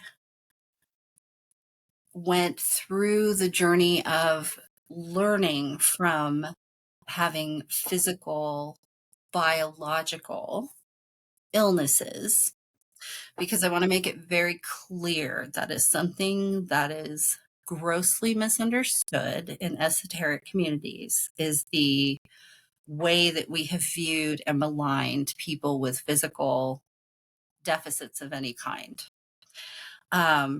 It is not because you're not vibing high enough. It is not because you've somehow done something wrong. If anything, you are probably learning so much more than everybody else from the experience of being alive. And you are learning how to listen to what your body is telling you, which right now is an essential skill to have. With what is going on with our individual nervous systems and the human collective, because we are Gaia's nervous system. Humans are Gaia's nervous system. And so she is counting on us to get our shit together to some degree. But She should. so She absolutely should. And if it takes, yes, if it takes yeah. that to do it, So, then shock us. yeah. Uh-huh. So around age 40, I went to Institute for Integrative Nutrition and studied holistic medicine, Very holistic nice. nutrition, holistic health coaching. And so that gave me a whole Beautiful. different perspective on a lot of the biological and metaphysical connection. Mhm. Then in 2020, we had the whole love expansion thing. And so then that is what all I can say is that that whole entire year, once I had the multidimensional expansion experience, which actually happened with a mind meld with a wood beetle, which is a whole other story off in the weeds. But that was like a series of um, surrendering, because I started hearing whales. I started talking to whales, and then the whales took me to Mintaka. And then I studied up on Mintaka and some of that as well. And did I come from there? Yes. Is it the only place I'm from? No. Um, and I wanted to tell you something. The December that I had the breakdown was December 2020. So by the time I got to you in 2022, which would have been last year, I had been doing the consciousness anchoring stuff for a little while and I had wasn't had been through, sure. yeah. Perfect. So, Okay. I had been at it for a while. But then when I became when I was able to expand out my energy large enough to hug the earth and connect with the earth, at the same time, I became aware of the Schumann resonance and solar weather and some of those activities. And that's when I started doing a deep dive scientifically to understand all of these things and terms, partly because the press was scaring the shit out of me, like they are everybody else still, about, Carrington events and whatnot, which just, I'll tell everybody now, spoiler alert, we're going to be fine. The sun has a cycle, and the way they portray it is not the way it is actually happening. Or is going to happen. So you don't have anything to fear from that. But in that process of studying both of those things, that's when the planetary grid work really came in, and my deeper understanding of how all of these things work together to evolve Gaia and all of her children, which is us, the plants, the animals, everything with sentience of any kind, anything that is alive. Um, So that's like the courses of study that have really transformed and changed a lot of this. And so I never thought that it was going to be NASA and heliophysicists and quantum That's fair. physics and all of these things that were going to actually make me have a much deeper metaphysical spiritual connection with the rest of this universe anyway. But it did, because I had, one of the things that was clear in my mind from the time I was little, when adults would be saying things, oh, psychics, all bullshit, you know, because I grew up in the 70s. So people did not mince words back then, or in the 80s. You were kooks, you were charlatans, all of that. And I knew always, and I used to say to some of them too, I was a very precocious child. I'm sure it's easy to imagine for most of you that know me, but, you know, I would say, someday science is going to prove how wrong you are. You already knew. Because You just didn't know that you were going to be the one doing that, like doing an interaction with that some of science, did it, you? yeah, exactly. And so, and there are all kinds of studies right now on consciousness that are proving that all of this Absolutely. exists. It's all real. And so those would be the areas of study that were particularly unique to me and that I didn't expect. But here's where that life experience thing all ties together. My first job, that corporate Okay. job I told you about, I worked for a company that made cogeneration steam turbine units. In the process of doing that job, I wound up having to talk to utility companies and learn about power grids and weather. I spent time in California with earthquakes. I was born in Florida with hurricanes. I have had such vast experience of all of these things that have helped me to understand everything that's going on now and what the impacts of different aspects of Earth and solar system goings on are going to have and what they do have. And I never thought that studying the science of the solar cycle to make myself feel better was going to result in me being able to not just talk to Gaia, but to talk to any celestial body that I connect with. I started talking with the solar beings about a year ago, and uh, could not have imagined that that was where all of this was going to lead. And by the way, one of the things I talk about in the Patreon mostly because I don't feel the need to engage with a bunch of trolls online is there are occasionally ships that come in and out of the sun, and you can see them on the coronagraph if you know what to look for. Um, the sun is That's not a beautiful. solitary consciousness, it is a multi conscious being. So the sun's consciousness likes to express itself as many beings. So there are solar beings. And when I have talked to them, they will say to things like, no, we are the ship. So a lot of the things that as earthlings still trying to understand the universe and wanting to make contact and all that, there's so many aspects of the way things work outside of this dense reality that we we just can't even understand yet. Um, and so there's probably a lot of aliens who come here and they are the ship. They're not in a That ship, makes they are the ship. that Uh, makes sense. And yeah.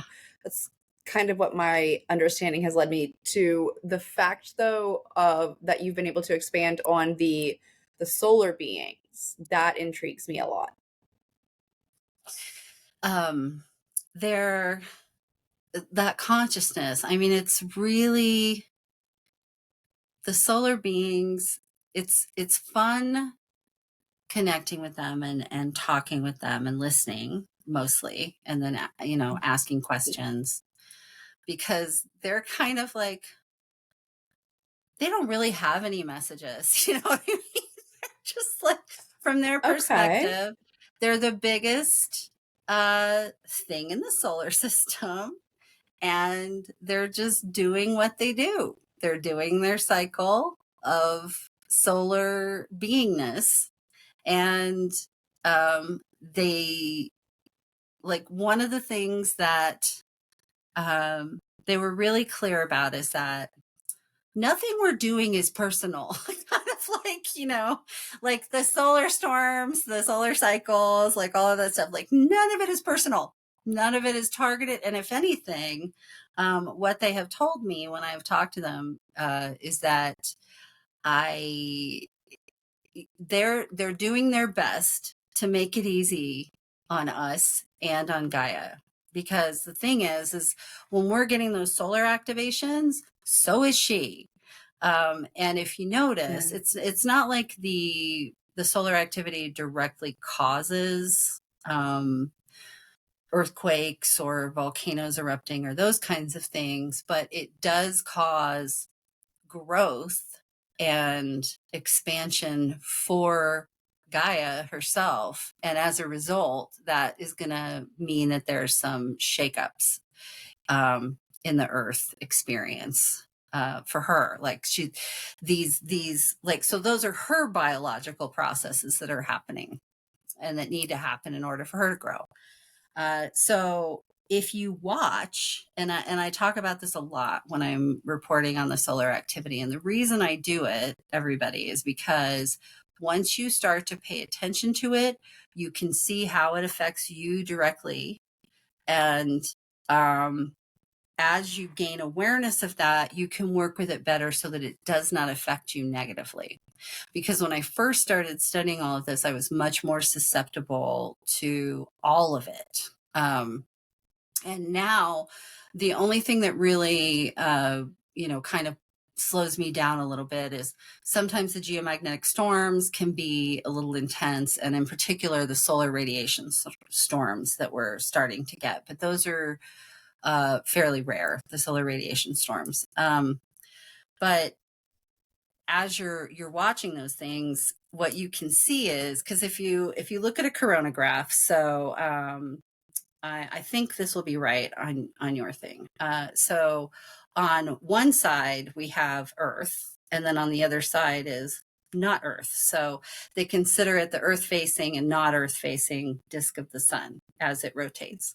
And so what you'll see on the coronagraph with the flare activity is that most of the biggest releases of plasma pressure, they're all on the non-Earth facing side. Okay. And so we'll get the big solar flares as they're turning, just as it's starting to turn towards us, and then as it's leaving. But for the most part, we rarely get any direct Earth facing emissions. And so that's intentional. That's intentional. Well, And from the randomness of everything in space, you cannot tell me that's not intentional. no, You yeah. know what I mean? Because if we're talking about things as being, not having any sentience at all, there's no consciousness, etc., then if everything is random, it makes no mathematical sense for there to be so few Earth-directed major ass-kicking flares. Because as far as the sun is concerned, it's just spinning and doing its thing. You know what I mean? so, Yeah. so I find that really fascinating. Well, we owe them a big thank you. And tell the solar beings, like, that's all I like, thank you for doing your, you know what I mean? Because they know that we have a hard job down here. And they're, it is, all the other beings that I know of are doing everything that they can to help. These are new beings that I've heard of. And so yeah, big thanks to them, that's for sure. Definitely. Well, um, this one kind of goes in tangent with that one in a sense. Which one did we just do? Did we do the route of studies? No. I think I jumped around a little bit. So maybe it wouldn't That's go in okay. tangent. I might be losing my. Okay, good. I was like, might be a little jumped around. Just but what has the essence and transformative power of the Kundalini, um, or the life force energy? You know what I mean? I feel like one of the things that we can take from this episode and that you're teaching us is that Kundalini is like a prana, or it becomes intertwined with prana in a way to where it just starts to become a natural well that you can pull from. And I feel like you've been able to tap into that well, which gives us all hope that, you know what I mean? Like when people are doing Kundalini exercises or things like that, and you've helped me put better words to it, in understanding how that, that well is and how we can pull from it and the prana and everything, that whole little put together thought. You've given me the ability to see that, through our conversation. But the essence and transformative power of Kundalini energy or prana brought into your life? What has the essence and transformative power of it brought into your life? I know, Everything. right? It's such a big, broad question. Yeah, like, Uh, we'll just take the last 3 years because I really do feel like there's like before I started consciously doing love expansion and after, you okay, know, okay, because before I had that thought in 2020, okay, um, I need to love people from a zoomed out place because I can't do it one on one the way things are right now. Um, Before that, when I was doing the physical movements, which by the way, I've been doing those since I was a child, they just felt natural to me. And I would do them when I was in the presence of all the adults losing their minds when I was a kid, and it would calm everybody the hell down. So it became like a coping mechanism, but it released for me that those physical movements and that focus of breathing had a power to it. So from, let's say, my teens to 3 years ago, I would do that practice and I would do it in all four directions, but it was really for self protection, that kind of thing. It was a much more um, reactive instead of proactive approach to the energy and the prana. So when I figured out, and here's something funny, I didn't even know what I was doing or using was prana until we had a wonderful woman from Mumbai. Her name is Rinku, Tarot by Rinku. One of the sweetest ladies. She was such a gift to talk to. Healed, like got and healed from cancer during COVID. Just miraculous story. But that's when I was like, oh, it's prana. That's what I'm doing. You know what I mean? Like, don't I I mean, feel it silly? makes, Yeah. well, no, Yeah. I mean, yeah, I mean, it's Right. amazing the things that we don't I mean, Yeah. even in the car today, triangles mean a lot to me just because Mhm. pyramids, hermetics, different things, that it symbolizes. And of course, it's one of the symbols of alchemy. And today, and I've been reading UFO of God, and I don't know if you've heard anything Mhm. about that book, but it's pretty good. I'd recommend it. But Mhm. the first time that he sees, universal beings, there are these about 3.5 foot tall gray beings, and they have a red triangle on their chest. And mind Mm. you, triangles are a symbol that I love. I have seen you worked with you doing the love expansion. It's been quite a while. And I remember you going the elemental ways and things like that. But then today in my car, coming back from a showing and after PT, I was just in my car and I'm doing like this like thing where I'm coming down like this and I'm pushing it out to a song. I've been listening to a lot of musical instrumental music more than words Mhm. recently. And so there was one that really caught my attention and I was doing that. And then now to come into this and remember that that is how you anchor that in, I'm just like, oh, how did I not know that? You know what I mean? Like just even like one of the, like, how did I not remember that? Mhm. Like, so yeah, so you not Right. realizing that it's prana is very, just as simple, even though they're a little bit Yeah, different yeah, there, yeah, yeah. but Yeah. It really oh, so the difference between before that and after that is that once that happened for me and I got through my recalibration phase in that December of 2020 that I talked about, and felt like my consciousness was fully anchored for the first time in being fully embodied. The transformative power of that has been such a tremendous amount of love, forgiveness, patience, understanding. Um, my mom, all right, super toxic, narcissistic mom most of my life, and a lot of severe mental illness that made it nearly impossible for her to even try to not be that way. You know what I mean? I mean, she had so many things in her life that made her who she was. They were all really hard.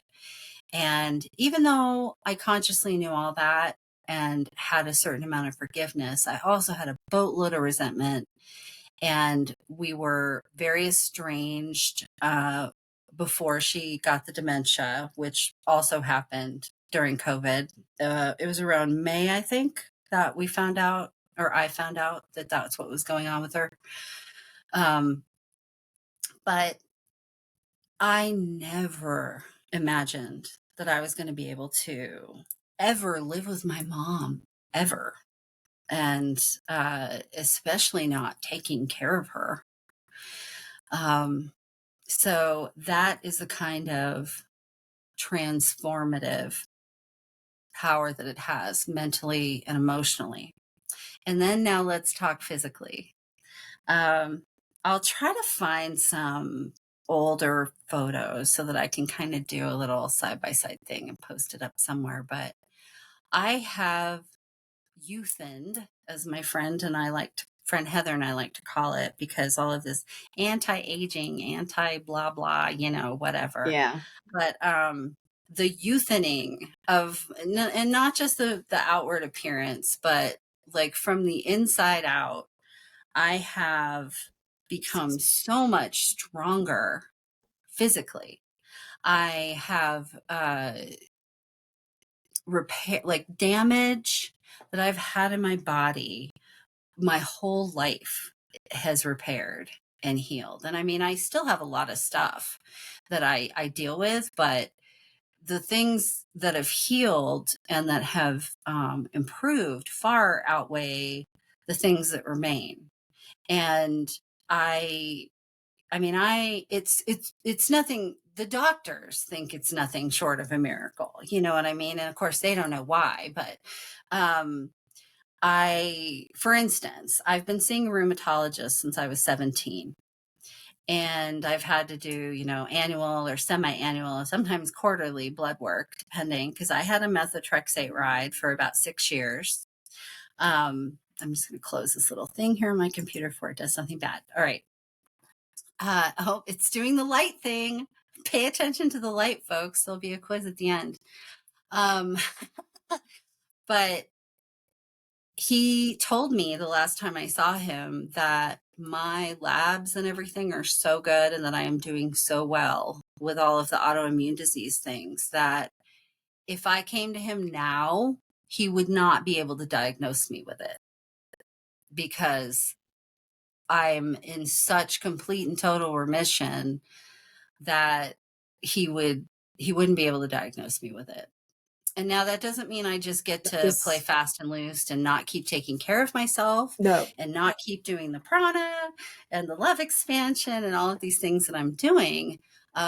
I give a huge credit to a lot of this physical healing to listening to whale song. If you are not listening to whale song, you are missing out. There was another study recently about sonic healing and how they are imaging via computer modeling what frequencies look like. And trust me on this one, everything that comes out of those whales' mouths is healing. And it has a biological effect on us. So get in on that. Even if you just turn it on very faintly while you're sleeping or something, because not everybody likes the sound. Some people are a little creeped out by it for some reason. You can also listen to dolphins, but I find them to be less relaxing when I listen to them. And when I talk to the dolphins, most of the times they just want to tell me to tell everybody to have more orgasms. And they're not wrong about that. Orgasms are also very healing and a good source of magical power. Sex magic is something else I talk about in the Patreon. But the physical transformation is amazing. And I'm not sure when this is going to come out. Do you think it'll come out before the solar eclipse on October 14th? Absolutely, yes. Okay, cool. All right. So, Yeah, it should be out um, this week, this month. This month will okay, be good, this good, good. episode. So, as we're leading up to the eclipse, be talking to your body, be talking to the universe, be the co creator that you are, the magical being that you are, and ask for what you want to happen with this body that you are in. Because, well, I guess, yeah, it would be 3 years ago now, was the first time I noticed this happening. There was a really big lunar eclipse, and I was all geared up to like go watch it and everything. And, I had alarms set on my phone and all of that. Well, uh, the 25-hour battery on my phone that was plugged into a plug, an electrical outlet, completely drained during the eclipse, and I missed the whole thing. And then I woke up, and I looked, just kind of, oh darn, I missed the eclipse, bummer. And I looked in the mirror, and I was like, what? You know what I mean? Just like looking at my face, because it was different. Like things were different, you can tell when things are different. So I'm like, oh, you're just imagining things. And I get in the bathtub and doing something. And then I was talking to somebody, and I was like, oh my God, I really, like, I literally, something happened, and I am younger than I was when I went to bed last night. And so those things can happen every single time we have an eclipse like that. So as we're leading up to the eclipse, really be keeping in your mind as much as you can, daydreaming. You don't become deeply attached to anything, but just gently, it would be wonderful if, my teeth felt better, or like whatever it is. Um, and be grateful to your body. Show your body gratitude. Love your body. The more love you give to your body, the more this will work. But these eclipses and these solar activations, and especially the 7D love frequency, the love expansion, the prana, is the best youth in a bottle you're going to find. Well, and obviously the best healing remedy too, because to be able to heal your body, lupus is it's not something that I have a lot of symptoms of with the mixed connective tissue. Most of mine is focused around RA and just a Mm-hmm. tad of like lupus and other stuff. Eventually it's like a Russian roulette wheel. So Oh, eventually it'll believe land me, on I do. something. Yeah, yeah, exactly. You Lupus know isn't how, the only and thing. I have Sjogren's and that Ehlers-Danlos well, also, yeah. so I I wonder if like that would kind of be the same generalized thing as mixed connective tissue disease is what my Mhm. rheumatologist calls it instead of like Yeah. I guess maybe or maybe you have the full blown of the other ones and I don't. But Mhm. I've known that ever since getting the diagnosis that I'll be able to transmute it out of my body.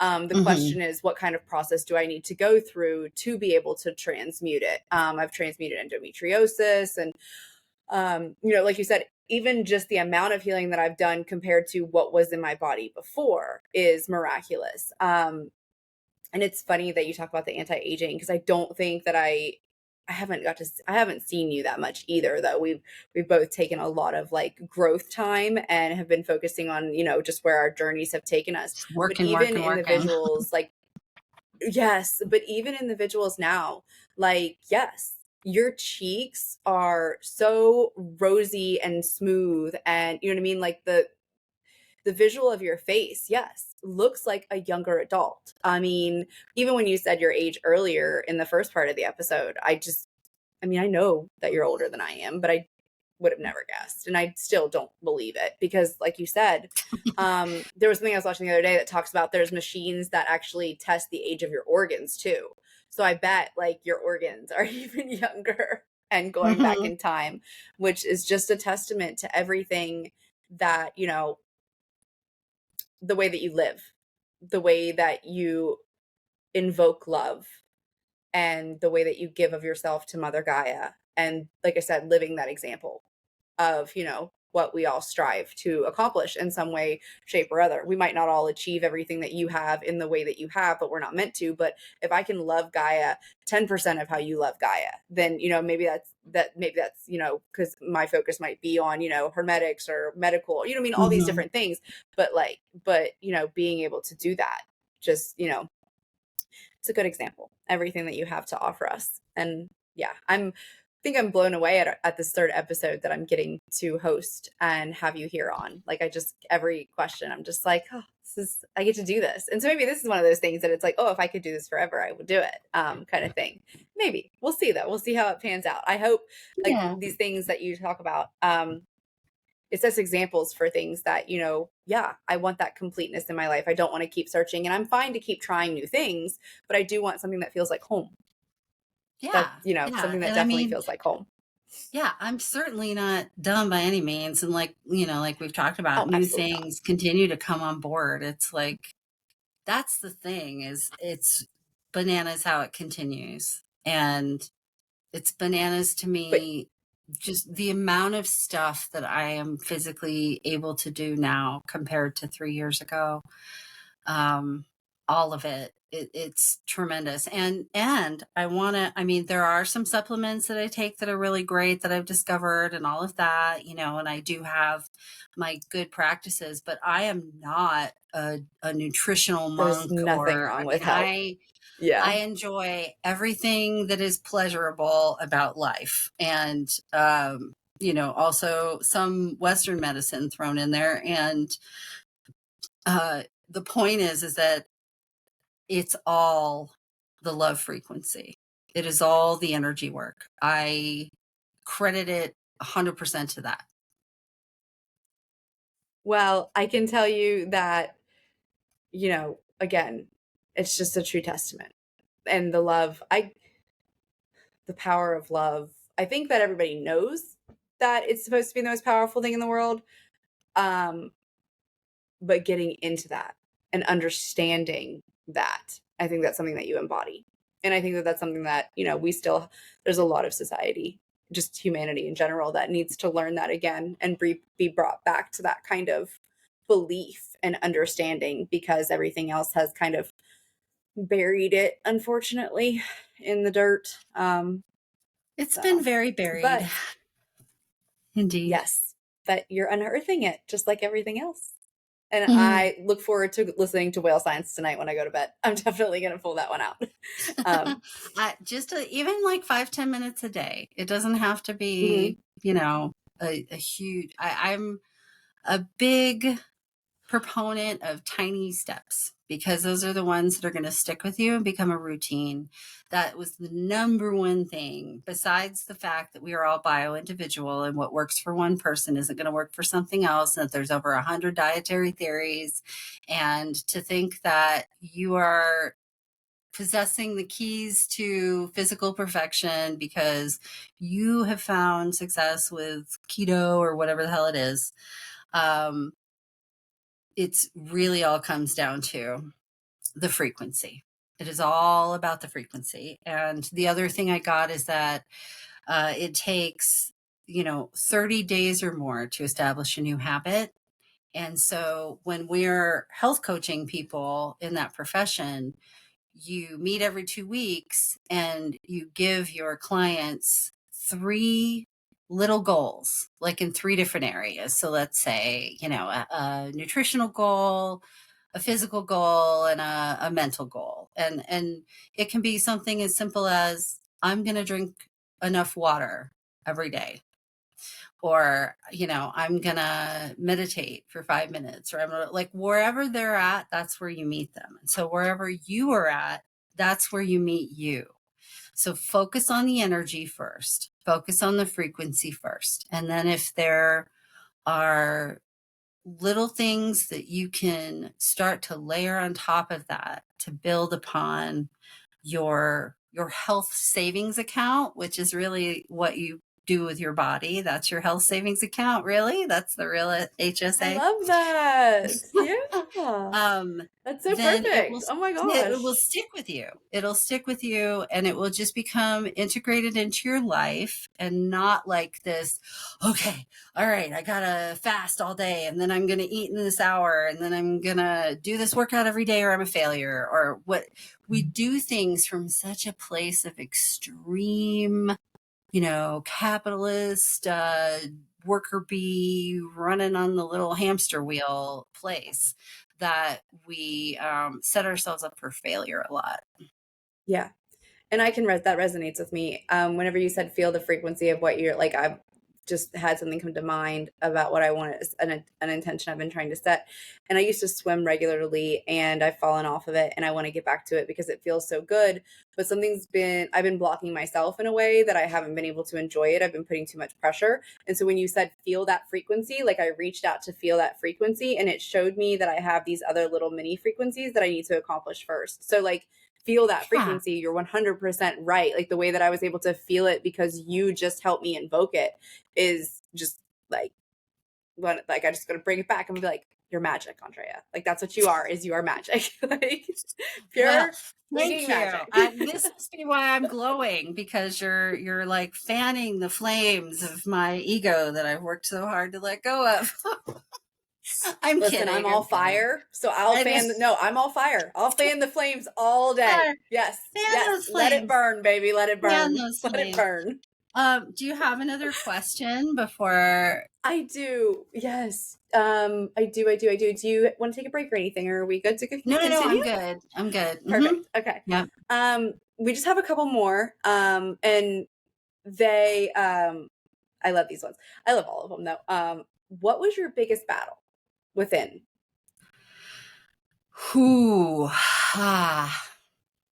And you may find this surprising, and I'm sure some people might, but always imposter syndrome. Always. Even That's now, fair. like anytime I have been prompted or encouraged to step up to a new plate, you know what I mean? To like step into a new power, to Yeah. step into a new paradigm, I'm always like, I don't know.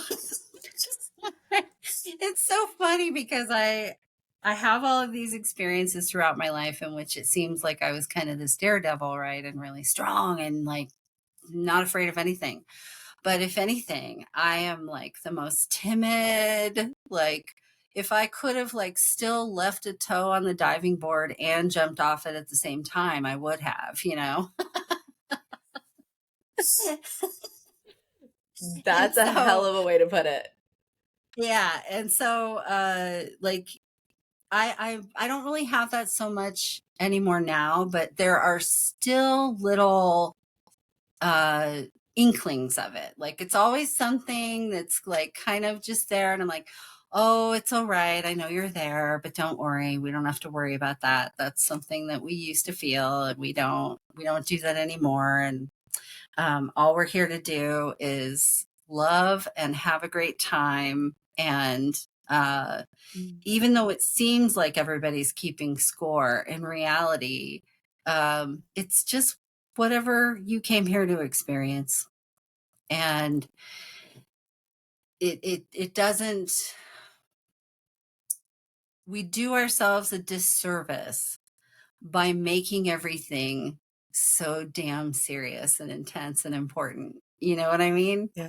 Like the more Yeah. you No, I can agree. allow yourself to let go of the need to be right, the need to be liked, the need to be perfect, the need to be happy, because happiness in itself, the pursuit of happiness, is this big Mm. fucking trap. Because we're not Love meant it. to be happy all the time. We're meant to be Nope. peaceful and contented.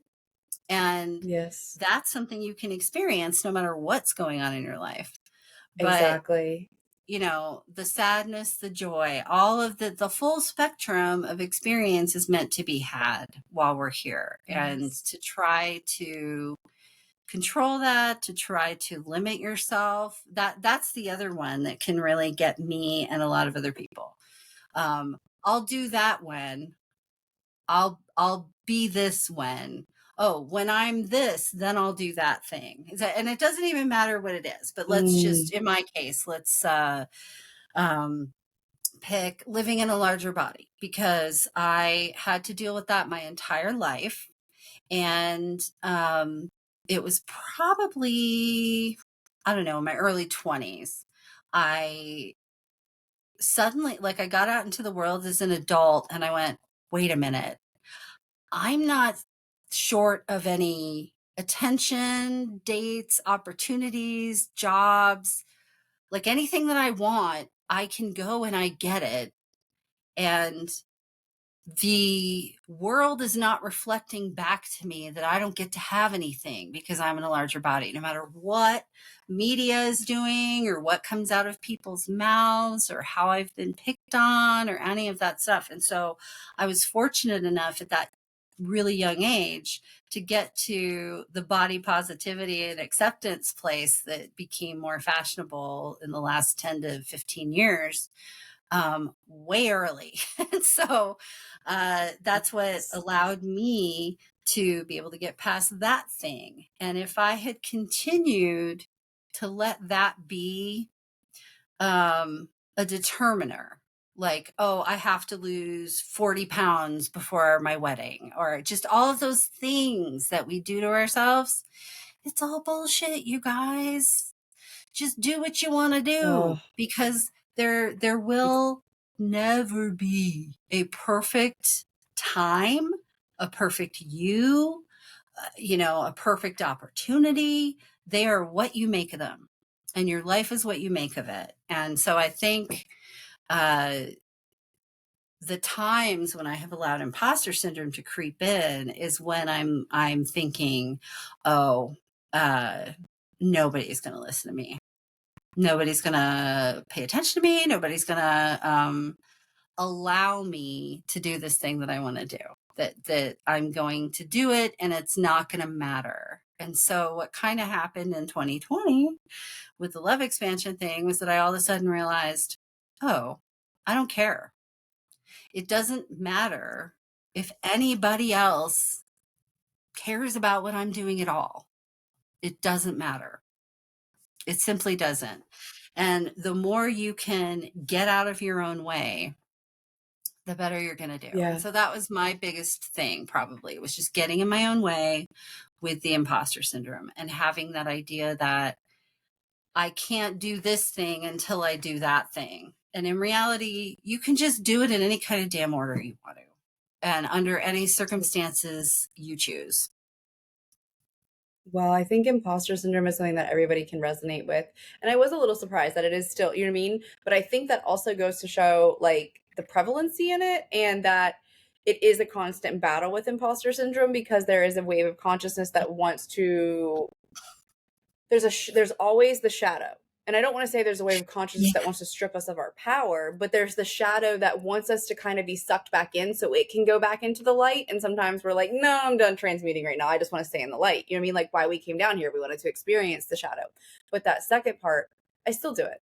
I'm like, you're sitting here talking about it, and I'm like, ooh, can anybody see me right now? Because I definitely do that. You know what I mean? I do. I'm still learning how not to do it. The other day I have finally hacked that.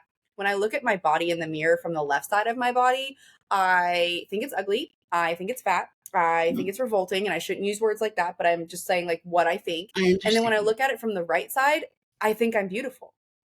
But that's my masculine and my feminine. Like, I'm realizing my masculine is telling me like, I accept you as you are beautiful, you are gorgeous. But my feminine side can't get it through her thick skull because of the patriarchy and I grew up with my mom always thinking she was fat. I mean, my mom is a Mhm. very tiny, she's taller, but she's still skinnier, and she's always had a very athletic build. But ever since I can remember, she would always lift up her shirt, look in the mirror, put her pants on when we were young, and just, she would always comment. And me and my sisters have developed that as well. And we are working very hard to break it. But what you're talking about, like, we're going to Turks and Caicos next year. Oh, I want to be this thin and I want to fit into this bathing suit. But now, instead of trying to think like that, I've started looking at my body in the mirror from the right side, and then I'll switch to the left side and I'll be like, let's adopt this perspective. Like, feminine me please realize that masculine me, you know, is trying to show you how wanted you truly are for who you are in this moment of the shape you are. And Mm-hmm. you know, so I can, that resonates, and that hits really hard. That hits so hard, as it has been one of my harder endeavors. So bringing that up is, I think, very valuable, for more than just myself, for sure. Thank you. Well, I'm glad. And you know, it's funny because like I'm pretty solid. I've been practicing intuitive eating, which if you don't know what that is and you've struggled with weight issues, nutrition, eating disorders, anything like that, highly suggest you investigate it. There's a great podcast called RIP Diets, which the You first 10 introduced me to that, and episodes I love it. with the Yeah, first 10 a couple episodes, years ago, but she talks about all the principles of intuitive eating. And I will tell you, I accidentally burned off, because normally what I do when I have to go to the doctor or anything is I just turn my back to the scale and I tell them I don't want to know, I do the same thing. because the numbers are meaningless. But occasionally, like I was just this time, I happened to go recently for just a quick check on something, and you know, that the intuitive voice was like, just look this time, you know, just for fun. And I wanted to look anyway, because I just wanted to kind of check my own body awareness, because I was feeling like things were reshaping again and clothes were feeling different and stuff. And so I was just curious. And sure enough, I just like, you know, burned off probably 15, 20 pounds without realizing it. And it's not because I haven't been eating. It's not because I've done any crazy exercise or anything. It's just I am in tune with my body. I feed it everything it wants. I don't demonize any foods ever. But that all being said, my mom, who is 69 now, she just had a birthday on Sunday. My son and my mom both had a birthday on Sunday. And she will go to the doctor, and every time they give her that stupid number, she like has a reaction to it. And it's because we were both brought up with that same conditioning. And she was told her whole life that she wasn't good enough and all of that and needed to be different. And so even now that she has fucking dementia, all right, and she's still worried about this. And so every once in a while she'll mention it. And it has been a real test of like where I'm at and how strong I am in my own personal recovery from disordered eating, because I was overrexic. I starved myself fatter because I was having to do bed rest a lot. And they don't tell you when you are sick and you have to do bed rest that simply being on bed rest, even if you ate nothing, you will gain weight and you will look heavier, Mhm. because your lymph system cannot drain unless you're physically moving.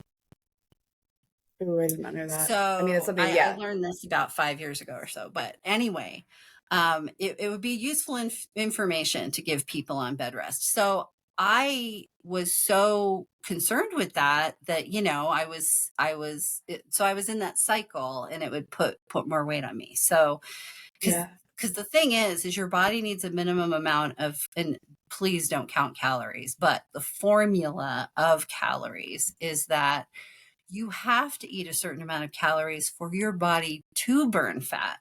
So let's say, for instance, you're 300 pounds and you want to burn fat off of your body, you need to eat 3,000 calories a day.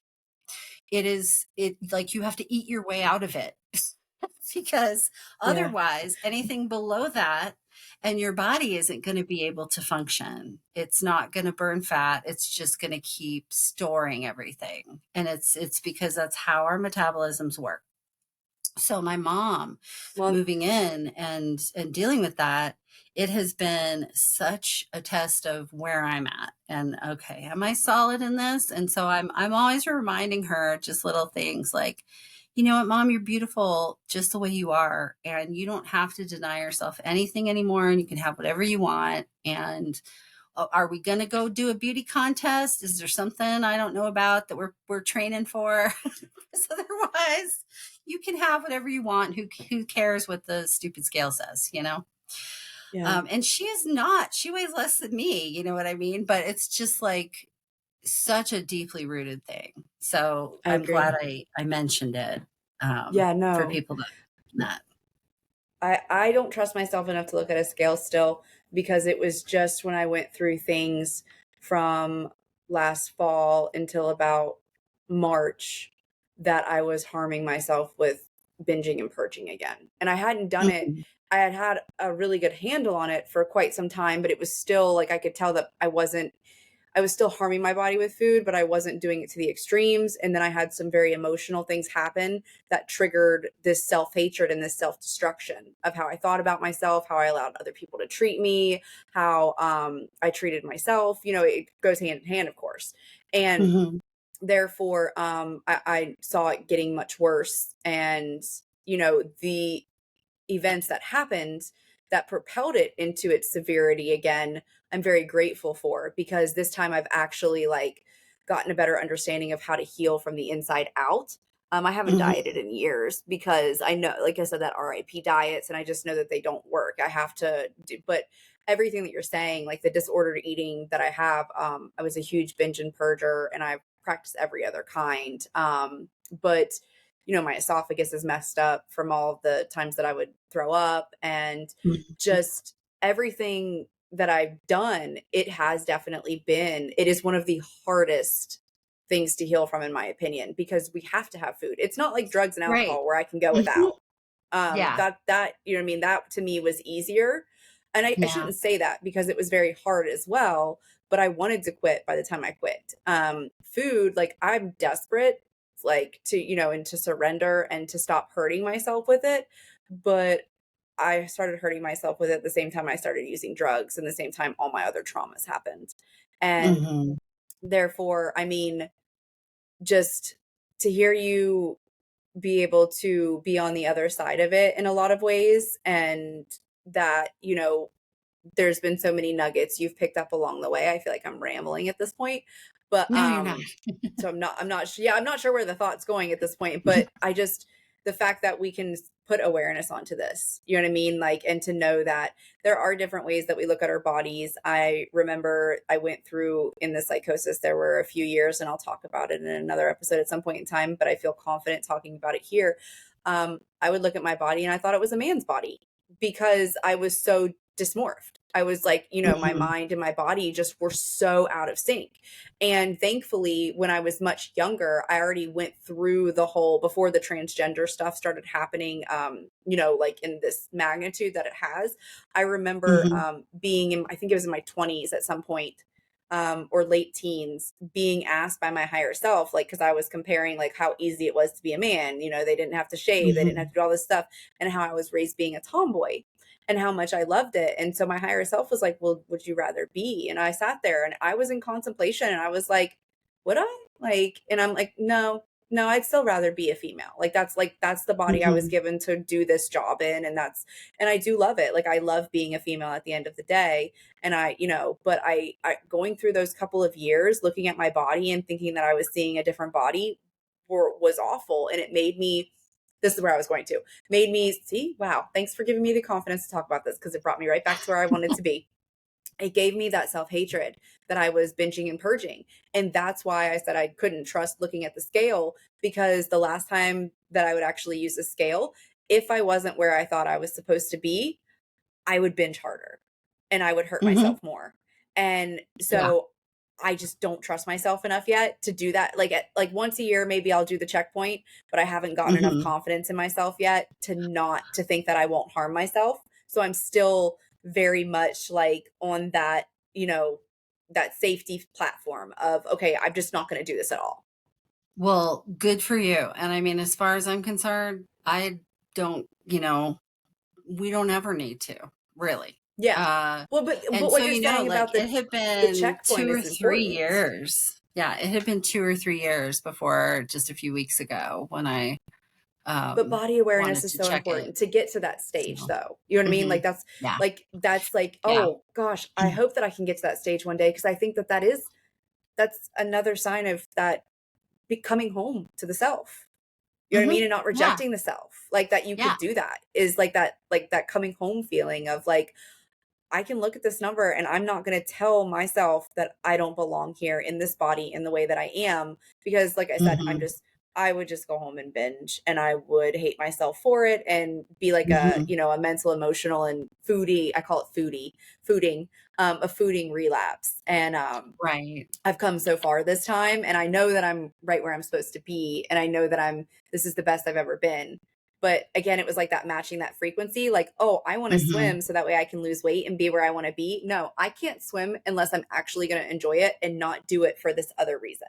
And that's why I have to work through these other Yes. frequencies of nourishing my body the way that my body needs for it to be without trying to attach yoga or cycling or all of these things to it to make it the way that it wants to be. Like I want my body to be organic and Mhm. natural and I want to love it for being organic and natural and not Mhm. manipulating it. Because at some point in Yeah. time, I'm not going to be able to do these other things that manipulate it. And then I'm going to have to go through the process all Exactly. over again. So why not just do it now?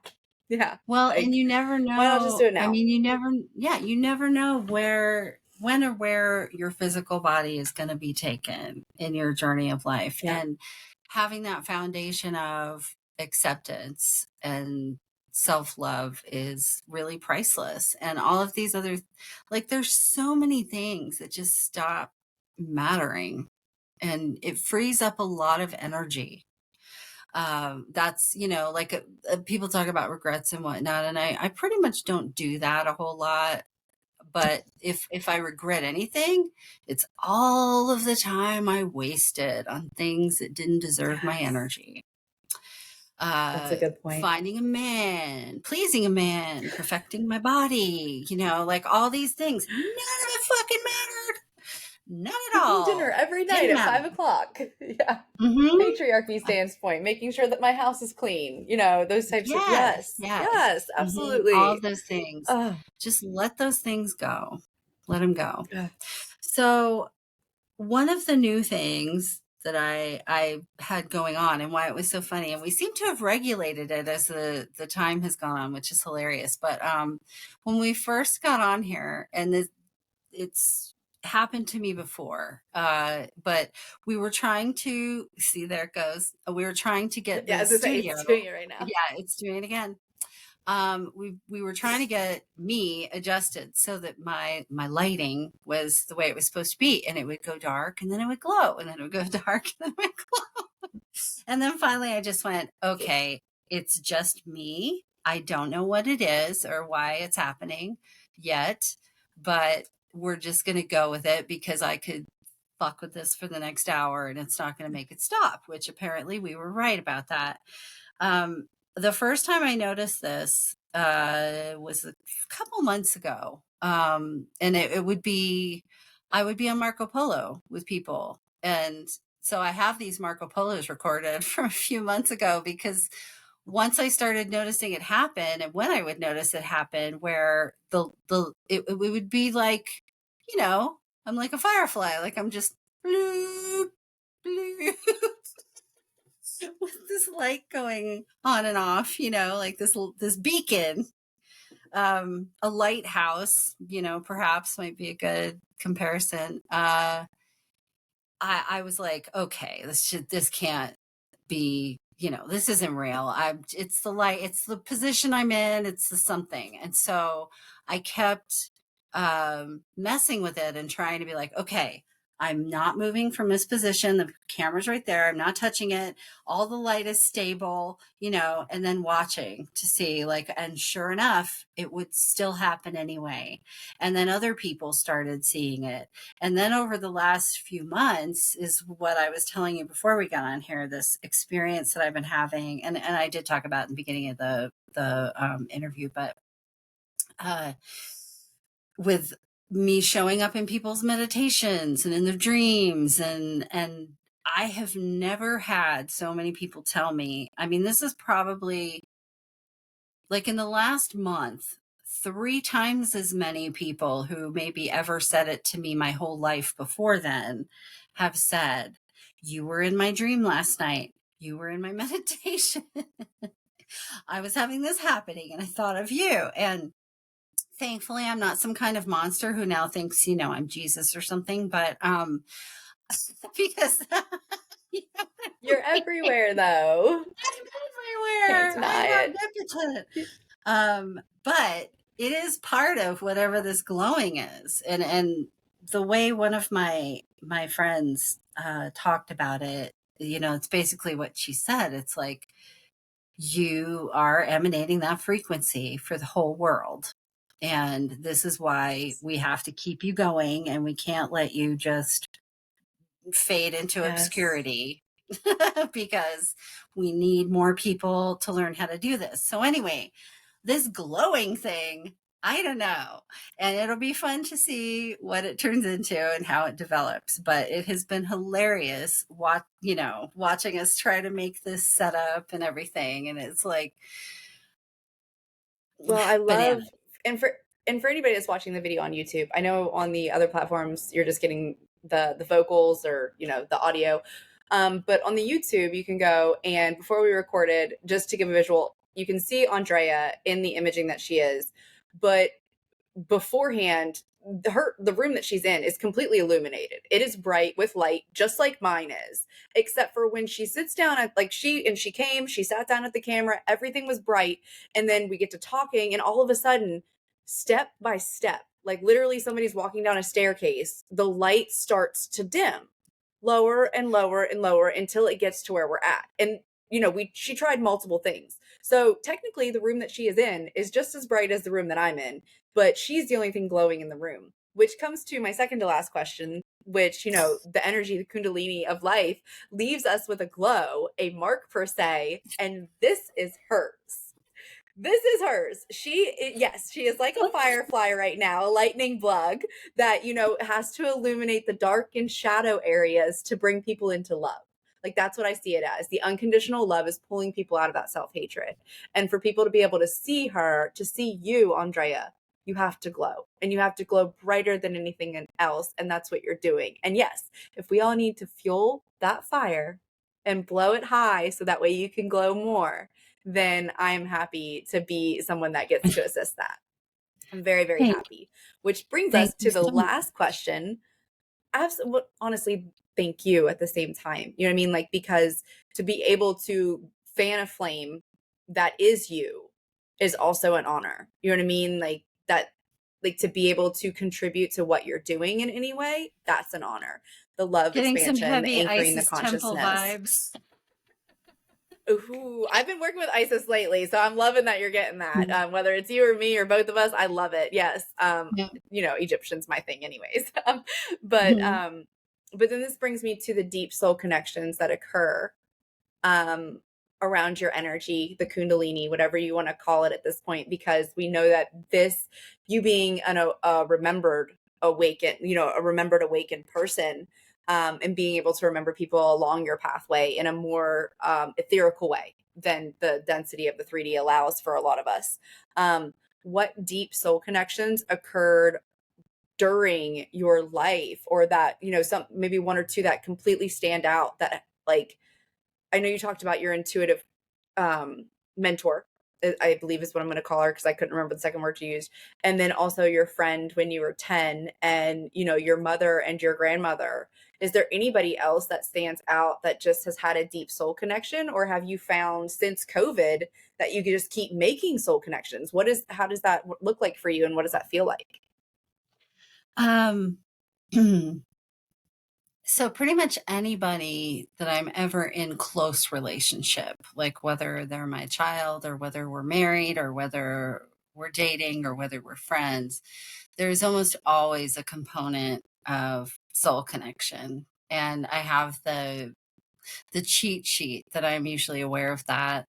Um, Back before I had as much confidence in that cheat sheet and in myself, I used past life regression type of things and to get a little more clarity. But the information that came out was always what I was perceiving or dreaming about or whatnot, or having visions about.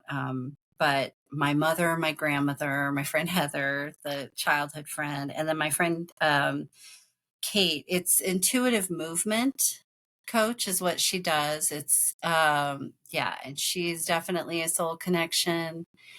But like you're saying, since 2020 for sure. And my children, of course, their soul connections as well. I don't think he'll ever see this, so it doesn't matter. But my oldest was my father. My father in this life died 6 weeks before I was born. And it was very amusing when he was little sometimes because he would, try to be the dad. Um, because he still, he came back because he didn't get to finish out his time. So, but since 2020, nearly every person that crosses my path, and I put it this way, there are soul connections that are meant to be they're all transformative, but there are soul connections that are meant to nourish your heart. And then there are soul connections in which sometimes you are meant to be the karma. And so it's been a very marked difference between the two. And I'll explain what I mean by that, by the karma thing in a minute. But I've especially found that in the dating realm.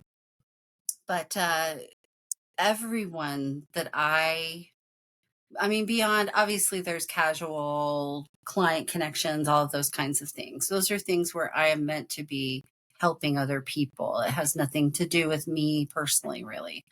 But there are a handful of daughters or muses that I've met who are deep soul connections. And anybody who becomes important in my life is one of those people. It's never just random. And Yeah. so all of my muses and muse sisters and daughters out there, thank you for being there. And so I meet almost everyone I meet is like that. It's a soul connection. And I think that's partly because the love frequency, the prana, the love expansion, it allows you to attract and experience that more. And then with regards to the karma part, and this may just be simply for the fact that we are in a tipping of the scales and a balancing of things, and things have been so patriarchal and all that. And so there's just probably not very many women out there that I need to be karma for, you know what I mean? Or play a role for them. But I have been I've been dating, if you want to call it that, the last few years. Make it sound terrible. I know you have a little bit. But Yes, I but know. but there've been great guys too, so it's not like they're out. But I have Good. learned and seen, and I've experienced this about 3 times now, where I will have someone pursue me, and there's an attraction, but Okay. I also have an awareness that they're a puzzle I'm trying to solve. And then in the Ooh. course of that, what winds up happening is that I reveal their dark, seedy underbelly and who they really are and who they're pretending not to be, and who maybe they are lying to themselves that they're not sometimes. And in that process, I have saved at least a half dozen women from misery and heartache, because I was in that situation with these guys, predatory men, and was able to be, it was like I was able to go, as soon as I could see, oh, okay, I know what you're doing. I was able to immediately go, all right, we're not having a relationship here. I'm part of a play that's playing out, and I'm just gonna finish out whatever it is I'm supposed to be doing here. And every time that happens, it's happened about 3 times now, I basically bust them treating women horribly and being horrible womanizers, lying to them, cheating on them, just really horrible stuff, right? Atrocious behavior that they get away with because they're really, really good liars. And, you know, as a matter of fact, one of the ladies came and went swimming with me in July. Now, because Well, ladies, if you find another woman, be her friend, yeah. because she's not your enemy. And the No. guy isn't your enemy either, but he's definitely your lesson to love yourself more and to not tolerate that Yeah. shitty behavior. But because I was able to stay so grounded in my own spiritual practices and that 7D love and all of that, I didn't internalize any of it. I didn't get my heart broken because they didn't have it to break in the first place. And Yeah. the satisfaction of knowing that I am changing that paradigm of how women have been forced to interact with each other in the cis romantic landscape, cis het, um, and that I am saving these other women heartache and misery by not being the bigger person, but just making a different choice, making a different I choice than the am, ones we were programmed to make. And yeah, going, you're not okay, pedestalizing so yourself yeah, by it's like acknowledging that you're because breaking of these my patterns. ability, Absolutely not. yeah, because of my Yeah. ability to go in and see, oh, this is how you're lying and you're full of shit. And this is how you're getting away with it. And now I'm going to go find all the people that you're torturing with this behavior. I get such a deep sense of satisfaction out of that. And I know that I am spreading that awareness. I know that I am spreading that sisterhood. And I know I'm starting to spread the awareness of that behavior to the men who are decent and good men and have not seen how how far reaching and how damaging the behavior of other men has been. Because one of the things I have figured out through this whole process is that a lot of times, um, guys who are like, they think, like, for instance, if they heard this conversation, they didn't have it out, they're so used to the man bashing and everything that they have become sort of blind to the reality of what behavior women are often subjected to. And this isn't to say that women don't do bad Absolutely. things to men. They do. We're not saying anything like Oh, that I right know. now. But No. because of them being good guys, it doesn't even occur to them that someone would even do some of this shit. You Yeah. tell a night. And so because they're a nice guy and they don't do those things, they think, oh, it can't be as bad as it can't be that bad, really. Are they really that bad out there? And it's like, yeah, they are. There's a lot of them that are. And by making them aware of that, they're holding other men accountable.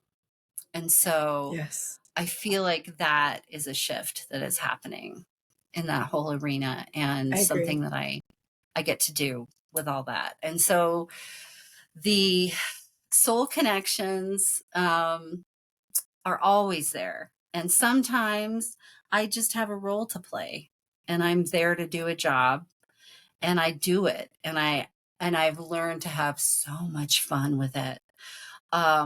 Because, oh boy, I had a real doozy earlier this year in the midst of moving my mom in and everything. And that's the woman that came Hmm. here and went swimming with me. And uh, you know, I make it a passion. You know what I mean? Like, I have fun with it. I'm like, I'm playing a role and I'm going to play it well.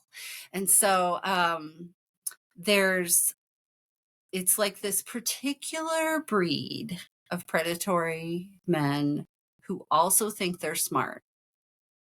Hmm. And when they realize they're not and that they're caught, it slows down what they're doing. And I don't know that any of Yes. them are ever going to change, but at the very least, um, I've managed to warn some people. And I do know that, Yeah, and like you're you, it's like I'm creating that. That's yes. me co-creating a different path forward Yes. for relationships and for romance and for what behavior is allowed.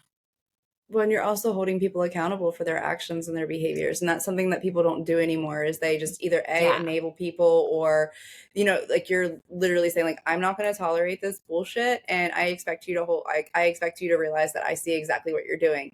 And even though Mm-hmm. they might not take accountability for their actions, you're still expecting that from them, which changes the vibration of what people. And expectations can be a muddled ground, because expectations can lead to resentments when you expect people to behave a certain way.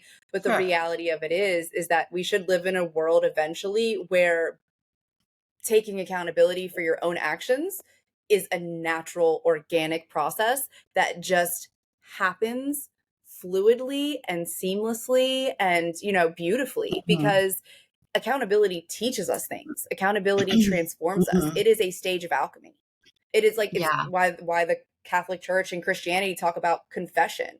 Like, confession, Mm-hmm. even in Carl Jung's work, one of his stages of alchemy and transmutation is confession. And he doesn't necessarily mean it in a Christian way. He just means you have to speak your truth and hold yourself accountable, Mm-hmm. and you have to confess it, because if you don't, it's like black magic that turns to shit inside of you and eats you Yeah. alive. Um, Yeah. and so, yeah, I think that you're transforming and you're raising the bar on, accountability and what people are willing to accept nowadays, as well as helping other women and sometimes even other men. You know what I mean? Like, I'm sure that Mm-hmm. some point along the way, that even if you didn't get to see it, you watered that seed, and you gave Mm-hmm. it nourishment in some type of way, even if it wasn't the way that its ego thought it needed it or wanted it at the time. Right. It's Right. beautiful. Exactly. Absolutely Um, beautiful.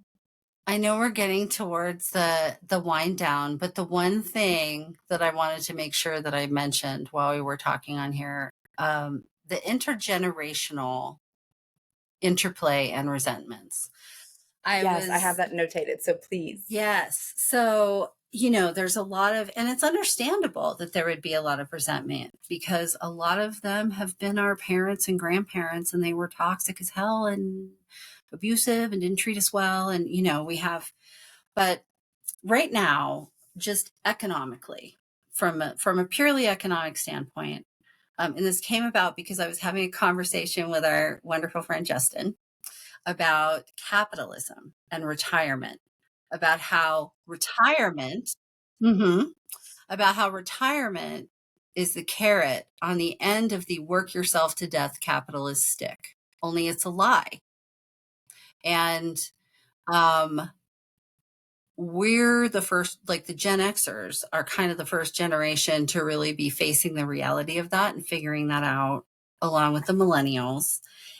Um, so we were talking about all that, and I had also just been looking at articles about population density and assets and all of that. And so basically, and that we're not discounting Gen Z, it's just that they're not, most of them aren't adults yet and having assets and whatnot. But there's, right. But so the Great Generation and the Boomers make up 2/3 of the asset holders, 2/3 of the wealth holders, and 2/3 of the population.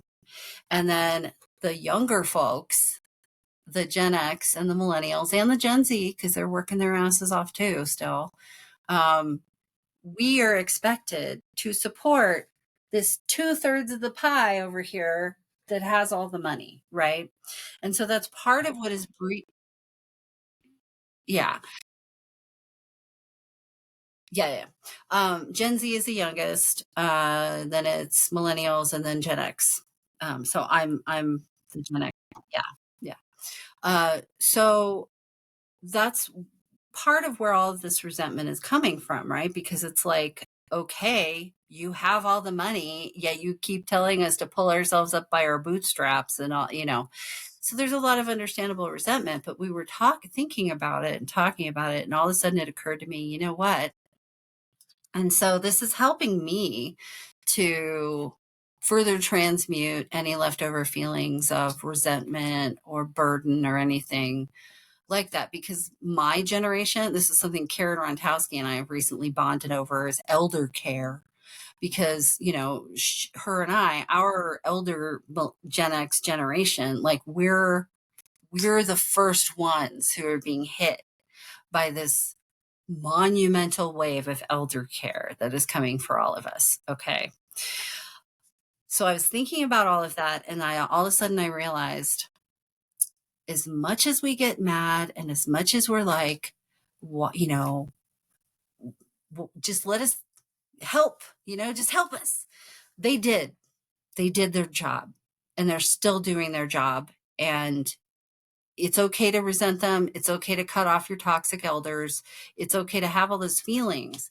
But none of our awareness of the failure of the capitalist system, that it is really just a modern day version of feudalism, our awareness that this doesn't work, that it's a lie, that it's an impossible structure, that it's a broken system, would not have happened without the boomers.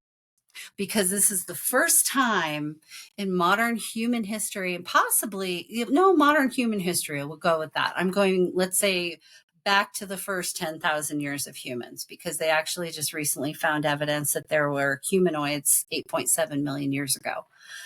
But yeah, but this is the, Mhm,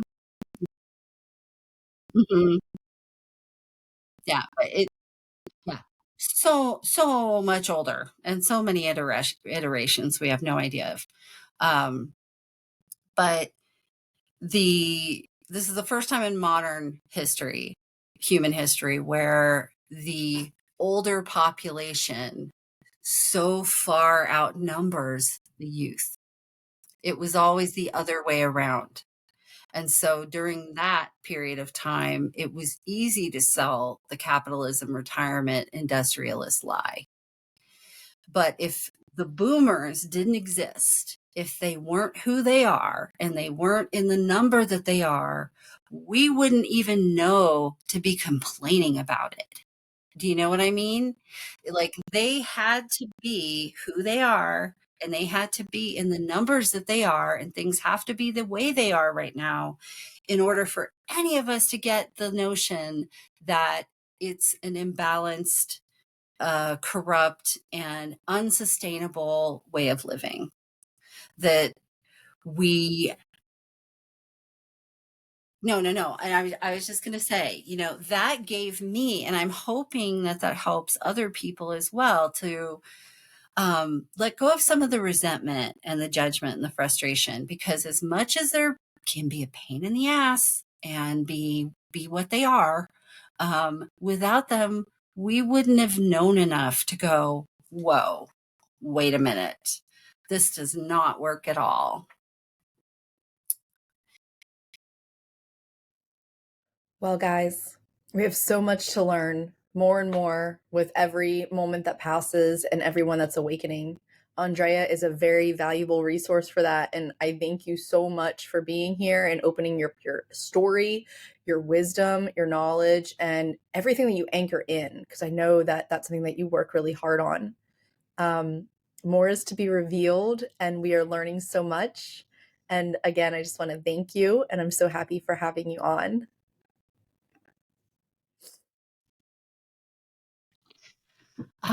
Thank you for all the wonderful things you just said and have said in this whole episode. And I have so much enjoyed this interview with you. Thank you so much. It was a wonderful opportunity and a poignant time for me to be sharing some of these stories, to even remind myself of who I am and have been this time around. So thank you so much. You can find me everywhere at Grooving Goddess, simply Grooving Goddess with the two G's in the middle. Karen likes to call me the Groovy Goddess and the Goofy Goddess, but it's Grooving Goddess. And I'm on all platforms. And if you go to YouTube, there's a lot of stuff that is public content. I have some things sorted into playlists so that you can find certain things. And if you're looking for something in particular, because you don't want to pay $5 to join the Patreon and get access to back content or any of that. There's 3 years of podcast episodes, y'all. And there's lots of other projects that I've done, lots of stuff on YouTube, lots of back content in the Patreon. But and another great, here's me always trying to save everybody resources. But whether you come to me for the Patreon as a supporter, or you want to be a VIP and get a service every month for your VIP membership, or you want to be part of the mentoring program, or if you want free content that is going to help you with whatever you're going through, just contact me, because there are consciousness anchorings that are group sessions and meditations that I've done that are on YouTube for free, because ultimately I didn't get in this to be famous or rich or any of that. I am just fulfilling my life's purpose. And right now, I don't have to do this for money. You know what I mean? And I'm not, please pay me, hire me to do things, purchase my services and book me. There's a lot of other services besides the consciousness anchoring, but for the next foreseeable future, the rest of this year at least, and probably through next year, my primary focus will be continuing to educate people about solar weather, space weather, the potential for grid work, working on the planet, helping the planet.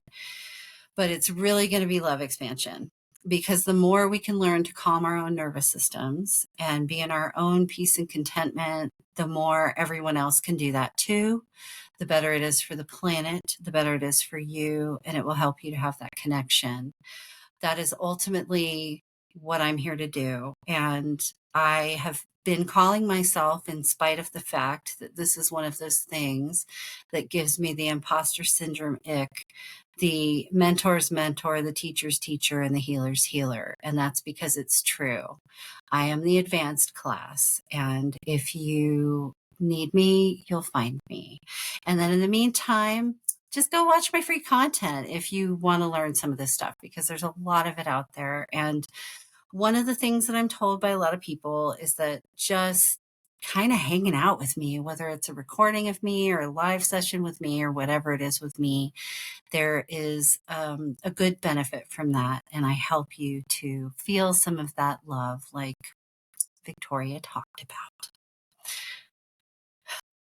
All right, guys. All right, guys. That's episode 3 with Hermetically Speaking and the series of Kundalini Rising. If you are dying to get your awakening story out there, please feel free to reach out to me via email, commenting, any of the socials. Everything that I can be found on is going to be Hermetically Speaking.